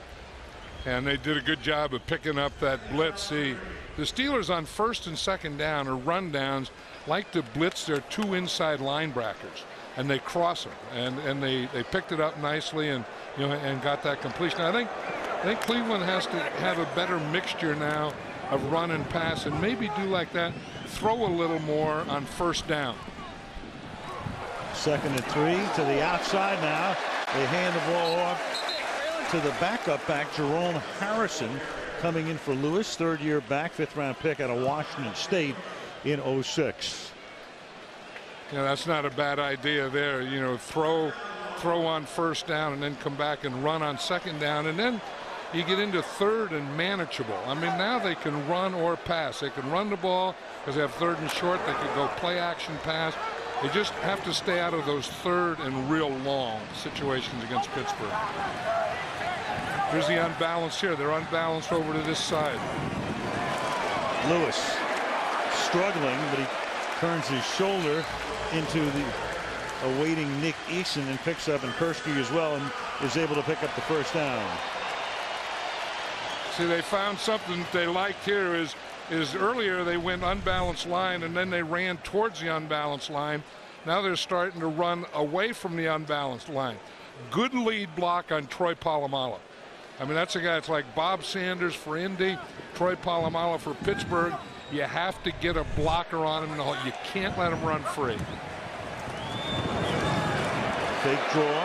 Anderson under pressure, throws to the outside. That's caught. Here's Winslow again working the outside. Flag is down in the offensive backfield and thrown by the referee, Correnti. Personal foul. Roughing the passer.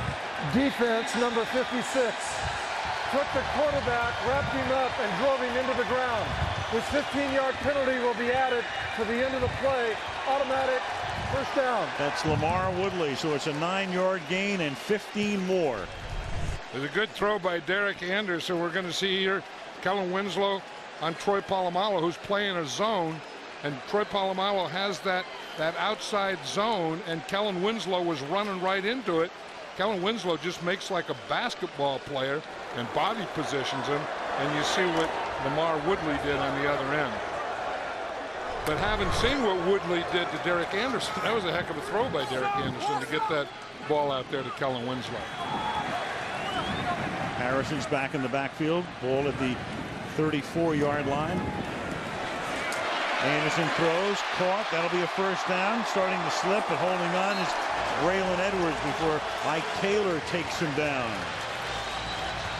The Cleveland Browns last week against Dallas scored a touchdown on their 2nd possession, and then after that they picked up a meaningless field goal late in the game, and apart from that they haven't sniffed the end zone outside of the first half when they had that drive ended by a Polamalu interception, and now here they are trying to get in again. One of the things Romeo Crennel talked about the other day is finishing. Finishing the game, finishing drives. They didn't in the first half. We'll see now. Anderson to Edwards, and he can't hold on again as contact was made, and going down is Ryan Clark. You had Brian McFadden and Clark both. Clark is still down, and Edwards could not hold on. So it'll be 2nd and 10, but right now they're concerned about Clark as he is still down. Injury timeout. There's one thing Homer hates more than exercise. Give me that! I can't believe how easy it is in this country to get cigarettes. New Simpsons, Tuesday on Harvey Norman takes you back nearly 50 years. When Jerry started, the kitchen stove was a temperamental beast. Now enjoy the very best of European appliances with a Smeg oven. Smeg's style, design and innovation are complemented by superior functionality like never before. Smeg's ThermoSeal technology helps to save time, cooks at lower temperatures and retains flavours. Taste the difference. Style your kitchen today. See the premium Smeg range for yourself in store now. Harvey Norman, taking you back nearly 50 years. Celebrate with us now. Reckon you're right to have one more? 2 standard drinks are okay in the first hour, but those are 1.5 standard drinks. Nick's larger, so his alcohol level will be lower. And Josh isn't driving for an hour, but he had a drink earlier. Nick has a full stomach, but he drinks more quickly, and Josh is tired. Yeah, that should be about right. If you think you're over the limit, news, Ryan Clark got up. He went back to the sideline under his own power. Tony Correnti has just called a taunting foul just before we came back from commercial. And it was against the Steelers, and they were in their defensive huddle when they called it. Unsportsmanlike conduct, defense number 51. This penalty is assessed half the distance to the goal, automatic first out. So that penalty is on James Farrier for taunting during the injury timeout. They took Clark to the sideline. We'll check on him. Tyrone Carter comes in the secondary, and it is now 1st down and 10. They can't get a 1st down without getting a touchdown. 10-0 Pittsburgh. Late 3rd quarter. Fake to Lewis, then the pass to Lewis. And Pittsburgh is able to read it very nicely, but Lewis is still able to get 5 yards before Ike Taylor makes the tackle. You see what they're doing is they're working that weak side of unbalance. They're going unbalanced right, and we saw them run left, run away from the unbalance. This time they play action. See, here's the unbalance to this side. Now they play action to the left side, away from the unbalanced line, and hit the fullback. Because away from your unbalanced line, you have 2 receivers, your tight end and your back out in the flat. Ryan Clark comes back into the game. Missing only 1 play, 2nd and 4 from the 5. Lewis gets wrapped up by James Harrison right there. Reads it beautifully in perfect position right at the point of attack. 3rd down. Well, you know, we talk about all the blitzes that the Steelers do. It's not always pass situations, but it's run situations. And here you see Harrison. He's going up the field. There's no way Kellen Winslow is going to get him blocked. He's just taken off. They're blitzing both outside linebackers. That's a run blitz. 3rd and 8 from just outside the 8-yard line. Jason Wright, the 3rd down back. And there was movement in the slot. It was Winslow who started the move, and that's a false start. Winslow having a couple of bad plays. Offense number 80. 5-yard penalty will remain. 3rd down.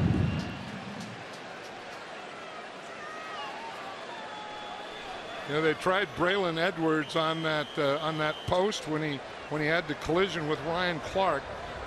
And I was watching him in practice the other day, and they also run a corner off of that, which I think would be a pretty good play down here, where you bring Braylon Edwards in and then you run him back and throw it to the back pylon.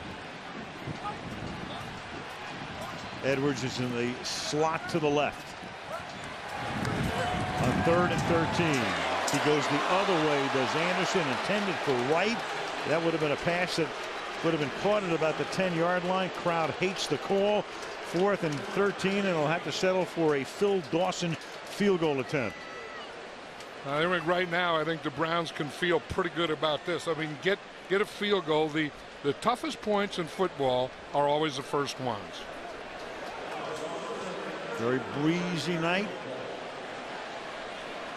31-yard. Look at those goalpost waiver. 31-yard attempt for Dawson. And the kick is good. He drew it. Wound up in the rough, but stayed in the fairway long enough. 10-3.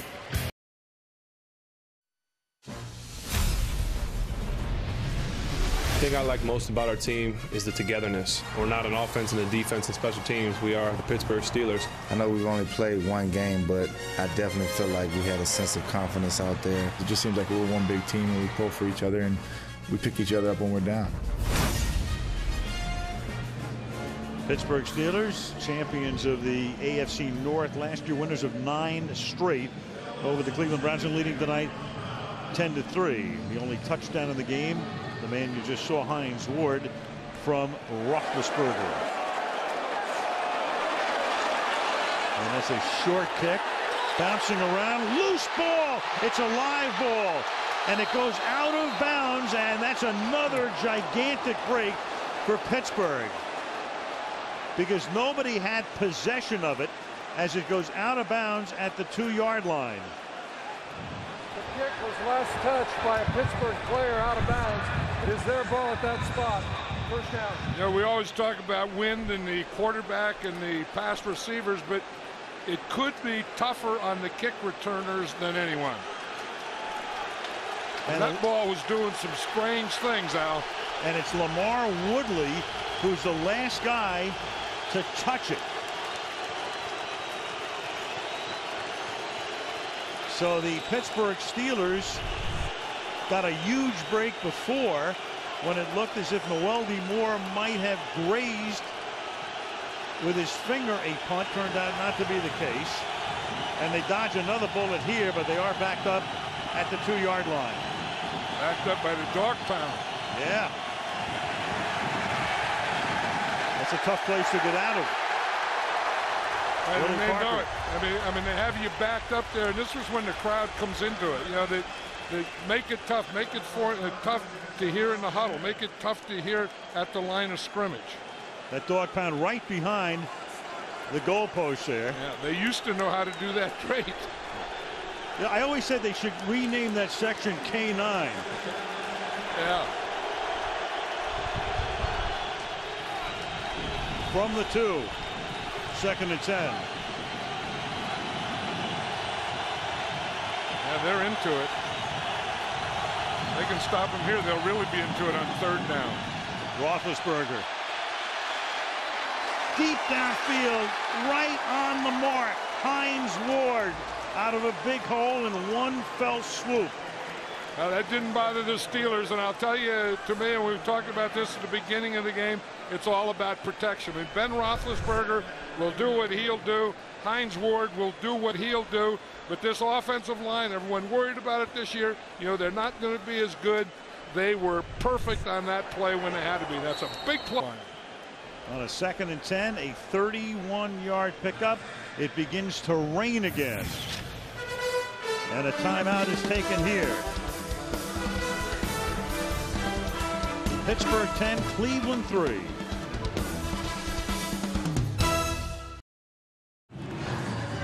Before we start the 4th quarter, reminder to text the word GIVE to the number 24357, and you can donate to the American Red Cross Disaster Relief Fund.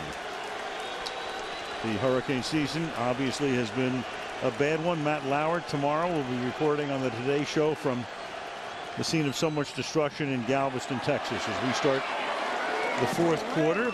The timeout was taken by me. It was the end of the quarter, so we start the 4th. The score is 10-3. The Pittsburgh Steelers getting out of the shadow of their own end zone on that pass to Hines Ward.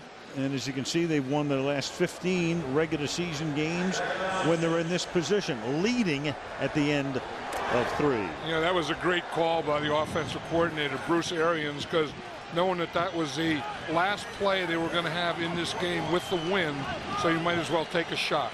2nd and 6. They come up with 3 tight ends here, and they hand it to Santonio Holmes on an end around, and Holmes will get a 1st down, and with a stiff arm sends the safety Mike Adams into the Steeler bench and slipping on the canvas.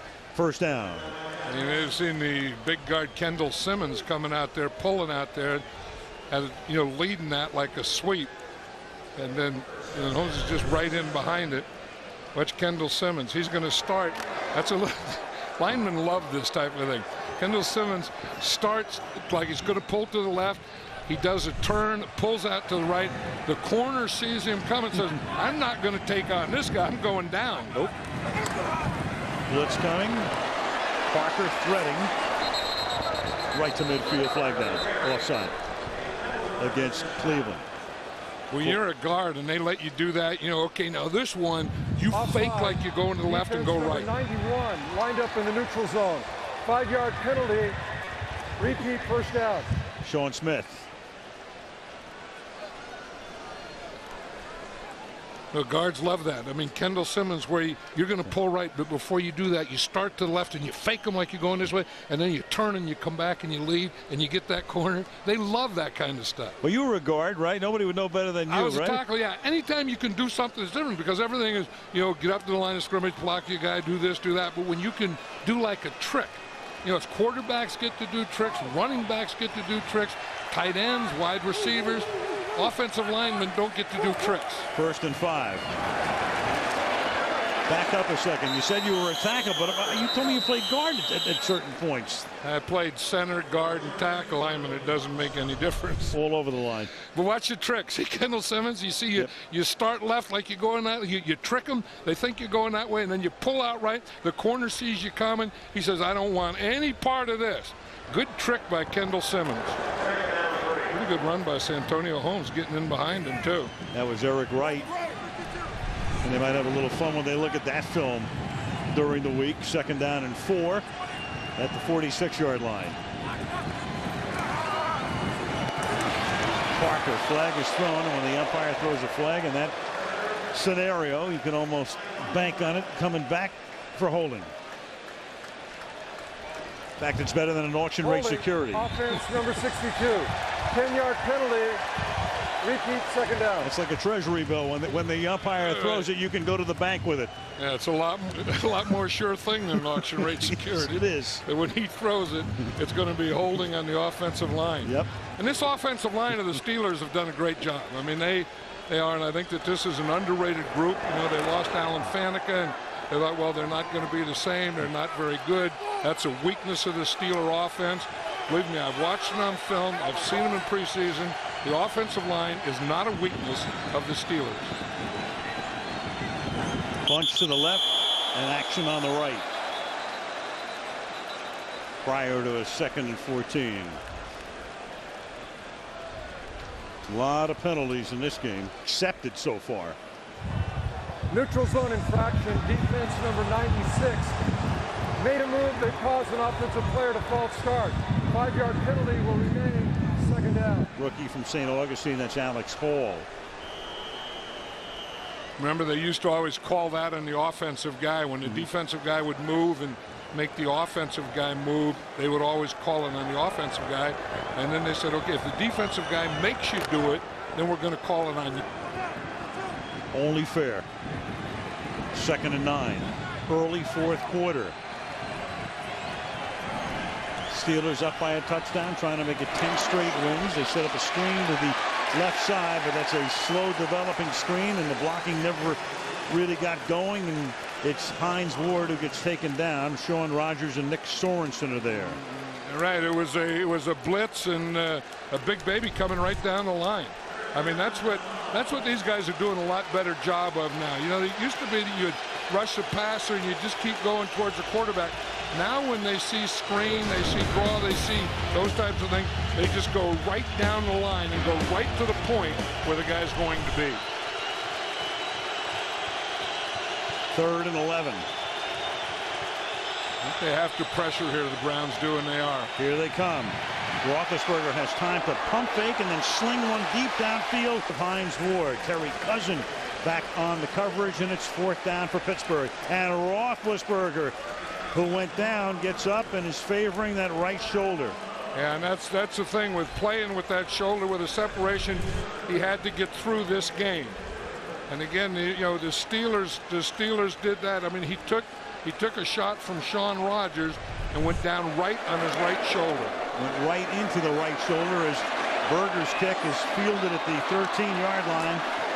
And Cribbs will bring it back up to the 20-yard line, and he gets hammered. And he gets rolled over. James Harrison playing special teams as well as brilliantly at outside linebacker with the. You saw Roethlisberger take that shot when Rodgers decked him. We'll take a look at the shot again, but he is up along the sideline. Yeah, he hits him right there on the shoulder, and then the shoulder into the ground. Now the Browns from the 20-yard line. They have Jerome Harrison in the backfield, and he takes the screen pass. And Harrison with a nice move. Harrison out past the 30. The first down. Clark can't get him. Harrison still in bounds. He eludes Polamalu and then finally steps out of bounds. Wow. Once he started high-stepping, I hoped that he'd stepped out of bounds. Yeah, right. What's he turning this thing into? You see the screen sets up well here to the left, and he has his screen blockers out in front of him, and instead of staying with them and taking the ball up the left side, he just takes it all the way across the field to the right side. And then he steps out of bounds right there, and then that's why he did that other thing. From the 43-yard line, they bring Lewis back in now, and Lewis picks up 4, fights his way to the 47-yard line. Yeah, this is the thing that they like here is, you know, they found that unbalanced line, and like I said earlier, they started running to it. Now it's unbalanced over here right, and they've run away from it. They've run and they've passed away from it. So they got the defensive adjustment of the Steelers to unbalanced line, and they like going away from the unbalanced rather than going to it. Raining again. Fairly hard. 2nd down and 6. Lewis goes nowhere. Stopped by Farrier as we tick down to 9.5 minutes left in the 4th. And John, we talked about it a little bit at the open. You're not going to win or lose a division in week 2, but clearly Pittsburgh, if they win tonight, they're already 2 up on Cleveland. They already have beaten them head to head. They get them again in the last game of the season at Pittsburgh, and Cleveland's going to spend a lot of the rest of the schedule just trying to catch up. Right, but they're looking better. I mean, they don't look great here tonight, but they look a lot better than they did a week ago. 3rd down and 5. And that pass is high in the air and pulled in by Winslow. So he turns it into a jump ball, and then Kellen Winslow, who is 6'4", is able to wrest it away from the 5'10" Polamalu and keep the drive going. Kellen Winslow plays tight end more like a basketball player than a football player. And he can do these kinds of things. I mean, he can tip balls, he can get jump balls, you know, and he's just a great athlete. I mean, and he plays, that's what Gates in San Diego does a little of. He plays tight end like a basketball player. Kellen Winslow does the same thing. 6-inch height advantage. Pays off his 7th catch. Here goes Lewis on his 17th carry of the night, and Lewis will take the ball inside the 45-yard line. Kellen Winslow, who was in that motorcycle accident a couple of years ago. His career was in jeopardy, but he's been able to come back. #1 pick in 04. His father, of course, the Hall of Fame tight end for the San Diego Chargers. They can do so many things with Kellen Winslow other than line him up as a tight end. They line him up as a slot. They line him up as a wide receiver. They bring him motion. 2nd and 8 off the fake. Anderson is able to get out of the grasp of Nick Eason, and then he has to be forced to step out of bounds. Nothing happening downfield, but Eason, a former Cleveland Brown, got his hand on his jersey, and he was able to avoid him, but can't turn it into something special.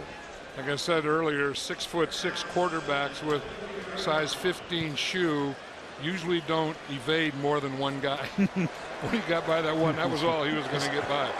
See, he has that wristband in there, and what they do is they just call a play 7, and then he looks what number 7 is, just reads it off the wristband. 1 evasion per play. As simple as that. 3rd and 7. Over the middle he goes, and that is caught by Cindric Steptoe, and that's a 1st down before he's tackled by McFadden. So another very big 3rd down conversion for Cornell's team. Yeah, what they do over there is they're going to run a double out. You see Steptoe is going to run an out. Kellen Winslow runs an out. They're both going to the out. If Polamalu goes all the way out, he hits Steptoe. If Polamalu stays inside, he would throw it outside to Kellen Winslow.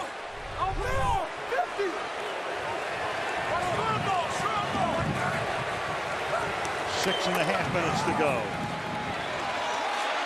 Anderson under pressure, and down he goes. They were able to thwart the initial surge, but then Aaron Smith has enough time to get in there. The secondary does its job, and he turns it into a 7-yard sack. Yeah, that's a problem with throwing on first down. I like throwing on first down, but you know that you're going to get that double blitz by the inside linebackers. So you are going to get some pressure. You are going to get a blitz, so you have to be ready for that.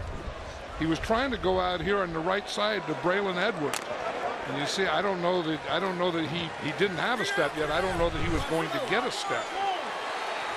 Cleveland's offensive line great last year. Only Tom Brady among the regular quarterbacks was sacked less than Derek Anderson. On 2nd and 16, that pass is caught out on the right side by Jamal Lewis. He's tackled there by Larry Foote.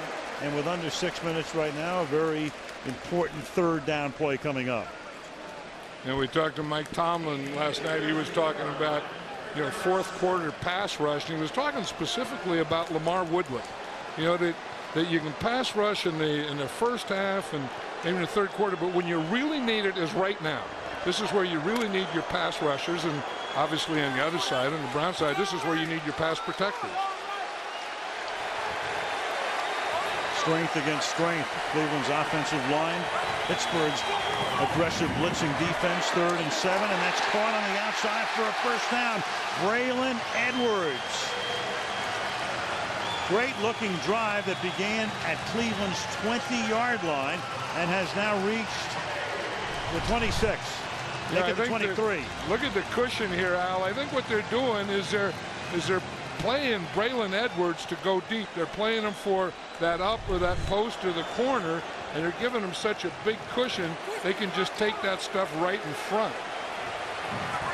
Browns have had the ball for 6 minutes. Nothing in the middle. Lewis runs smack into the middle of the Pittsburgh defense, including Casey Hampton in on the play. Kellen Winslow was complaining to his sideline. He was walking over there complaining, and I think I know what he's complaining about. That let's not run every time on first down. There's some pretty good passing there. If we can get the protection, first down is a pretty good passing down too. Well, I should remind him they tried to pass in the last set of downs on first down and took a 6-yard sack. Well, they have to block that cross blitz. 2nd and 10. Lewis to the 20, and again Cleveland, and obviously a 3rd down play is a key play, but it becomes more and more vital as you come closer to the end of the game. So once again, a 3rd down and 7 here. We were talking to Romeo Crennel the other day and talking about losing 9 in a row to the Steelers, and he said the thing, we've had them. He said we were ahead of them, we've done this, but we haven't been able to finish them. And he said that's what we have to do. One of our big goals is to obviously get off to a good start, run the ball, pass on, but big goal is finish the game strong. From the 20, that pass is incomplete, intended for Edwards, and that's blanket coverage there by Bryant McFadden, making it a 4th down and 7 with 3:24, and the crowd doesn't like the fact that the field goal unit comes in, but that is the appropriate call. Yeah, I would do the same thing. You see here the outside receiver, Braylon Edwards, never gets his shoulder inside. You have to get across on that slant. You have to get across the defender's face. And on that one, McFadden had inside position, and he kept it all the way. And I agree with this call. You have to do this. You have to take the field goal. It's 4th and 7. Dawson, one of the best kickers in the league, 38-yard field goal attempt, and the kick is good. So 3:21 left in the 4th. It's now Pittsburgh 10, Cleveland. Jay Leno this week. Kate Hudson will be there. A lot of good guests. Brooke Shields will be along as well, and you can catch Jay on the Tonight Show as the Cleveland Browns line up, and it line up in an onside kick formation with the majority of the players off to the right side, and this kick will be sent down to about the 26-yard line, and fair caught there by Matt Spaeth, one of their tight ends. With 3 minutes and 20 seconds remaining in the 4th quarter, Pittsburgh up by 4.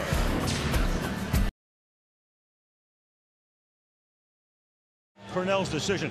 It runs counter to what the math is, and the crowd's not happy because by taking the field goal, he still leaves himself in a position where he has to get a touchdown to take the lead.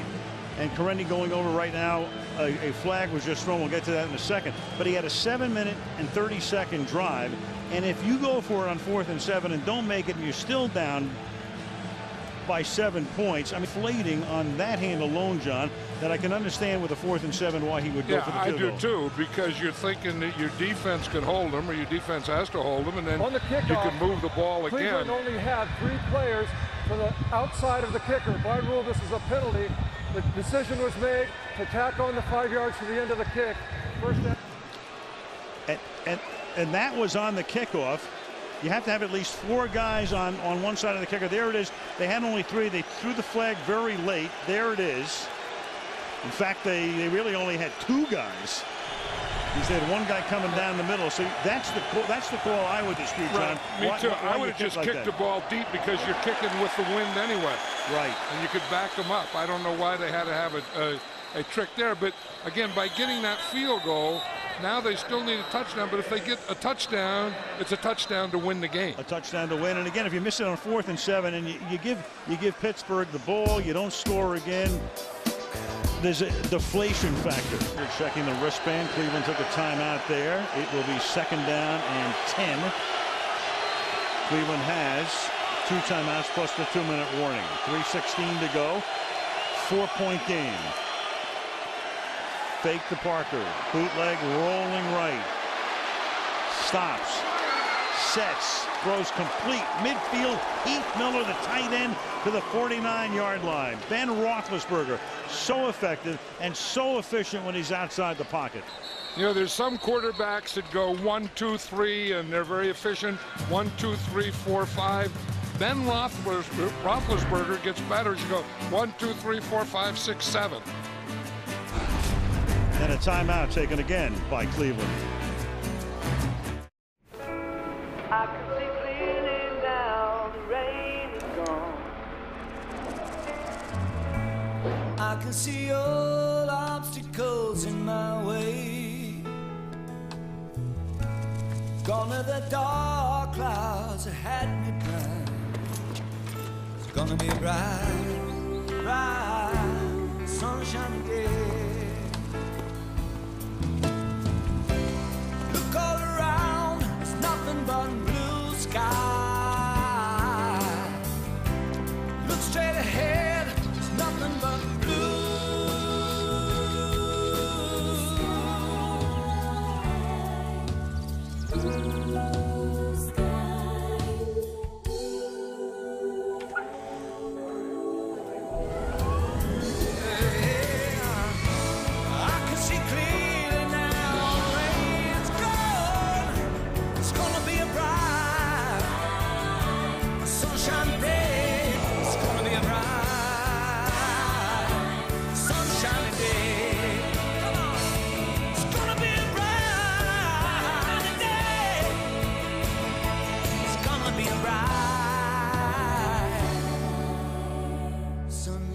Day. 9 out of 10 Australians know and trust the Australian-made, Australian-grown logo. And now, with help from the federal government, its product symbol internationally. Australian-made, Australian-grown. Helping Australia. The Browns just took another dubious time out there after a first down. After they'd taken a timeout on the prior play, now they're down to 1 timeout. Where do they want to use it? 2:57 to go. They can also, of course, stop the clock with the 2-minute warning. But they're in a big hole right now as Willie Parker takes it to the 44-yard line. Yeah, that's why you want to save that timeout, and then you would have had that one plus another one plus the 2 minutes. And after a first down, you need 3 in a row. Now you have nothing, and if this play takes more than 2 seconds, which it will, then the clock is going to go all the way to the 2-minute warning. Sunday Night Football brought to you by the GMC Sierra, the official vehicle of the NFL, by Warner Brothers' new motion picture Body of Lies in theaters everywhere, Friday, October 10th. By Wendy's, it's way better than fast food, it's Wendy's, and by Turbo HD by Dish Network. You know, sometimes I know it sounds like we beat it to death, John, but we see enough games. It's just crazy to me that the math always gets screwed up, and even Cornell said they screwed it up at the end of the first half. Here, why do you take a timeout, right? I mean, you're going to have it stop one more time. You're out of timeouts. If this play goes inside 240, which it will, then the next time it stops, it stops. 2nd and 6. This is Parker should stay in bounds, but he's going to go out of bounds, and that's about the only break that they're going to get here. Willie Parker, and you can see he has a rip in the back of his pants, and that will stop the clock with 2:34, but it's a first down. Watch Chris Kimiatu. He's gonna pull that get a good kick out. You know, big strong guy, and he gets on his guy and he just stays with him all the way. Willie Parker runs right off the block. That makes all the timeouts now academic. Yep. The only thing that Parker should have done is stay in bounds. That would have kept the clock running, would have taken you to the 2-minute warning, and then they could have taken kneel downs and ended the game. So they give Cleveland, in effect, one extra play here. Here's Parker. He gets taken down at the 26-yard line, and they can come close to running out the clock, and certainly with the first down will end the game. This is going to take us to the 2-minute warning. And Willie Parker has had another 100-yard night, and he's had a bunch in his career, and a few of them against the Cleveland Browns. He has excelled. So we go to the 2-minute warning on a rainy and windy night in Cleveland, and the Pittsburgh Steelers are leading the Browns as they try to beat them for the 10th consecutive time, 10-6. Are you ready now? Last week, a Super Bowl 41 rematch. And the Bears were ready for redemption. Forte for a touchdown. Looking to die. Can he get out of the end zone? No. Safety. Next week, Lambeau's ready for the rise of their new leader. With America's team coming in for a primetime showdown. Sunday prime time. Yeah, the Sunday prime time. It's time to shine. Wendy's post-game report coming up. Horse Trailer Player of the Game. Andrea will have an interview with one of tonight's stars, Bob and Chris, with fast forward to week 3 coming up after the game. So go ahead, John. No, I was just going to say, we talked about going for that field goal, and that's what Romeo Crennel's thinking about. But going with that is you're putting confidence in your defense. Your defense has to stop them and get the ball back too. And then if they don't, this is what happens. So that play of Ben Roethlisberger on that bootleg was a big, big play. Now it's 2nd down and 10, and they're going to give the ball to Parker here. And Parker will come up about 6 yards shy of the first down. So they don't have to snap it again now on 3rd down till we're down to about 1:15. And then they can then it will be 4th down if they don't pick up the first, obviously. But then they can run that clock almost all the way down, and they can take a timeout if they so desire with about a half a minute or less to play.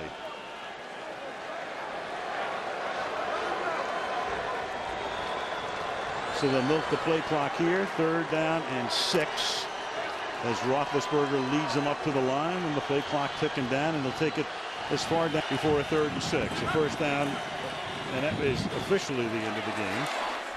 But Cleveland will still have an opportunity here because it'll be 4th down. And now, as it ticks down again, they can take the clock down to about a half a minute and then decide whether they want to go for it. Can't imagine they would kick a field goal and risk a blocked kick in this situation. You can't do that. 10-6, no. But here's Tomlin, and Mike's going to say, hey, look, let's just regather here. We have a timeout to use. We'll let the play clock go all the way down to 1. We'll take the timeout, and then we'll decide what we're going to do. And that's exactly what Tomlin is telling the official right now. And I don't think running the ball can be a play, because if you don't get the first down, then it's an automatic timeout, change of possession. And there it is right at the 30-second mark. So if they go for it, don't get it, you've got Cleveland in a situation where they would need almost 80 yards and score a touchdown. And that's when, as a coach, you always wanted that one timeout left. You know, that time you say, geez, if I just had that one. Yeah. Well, I can tell you where he could have gotten it, too. Yeah.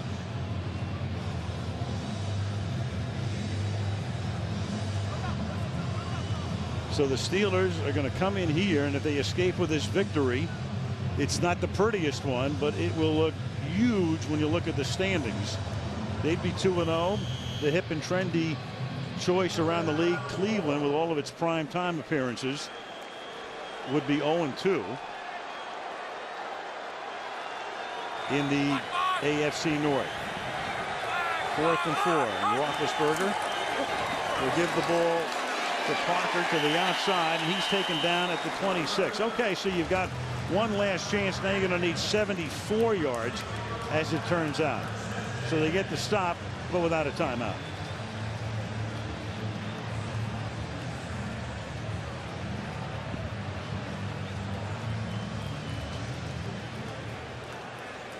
Well, you've got guys who can catch the ball, you know that, and Edwards and Winslow, obviously. And that's who you have to go to. I mean, those are your big play guys. You know that you need your passing game right now. You have to get them spread out as they're doing here, and then you have to get big chunks.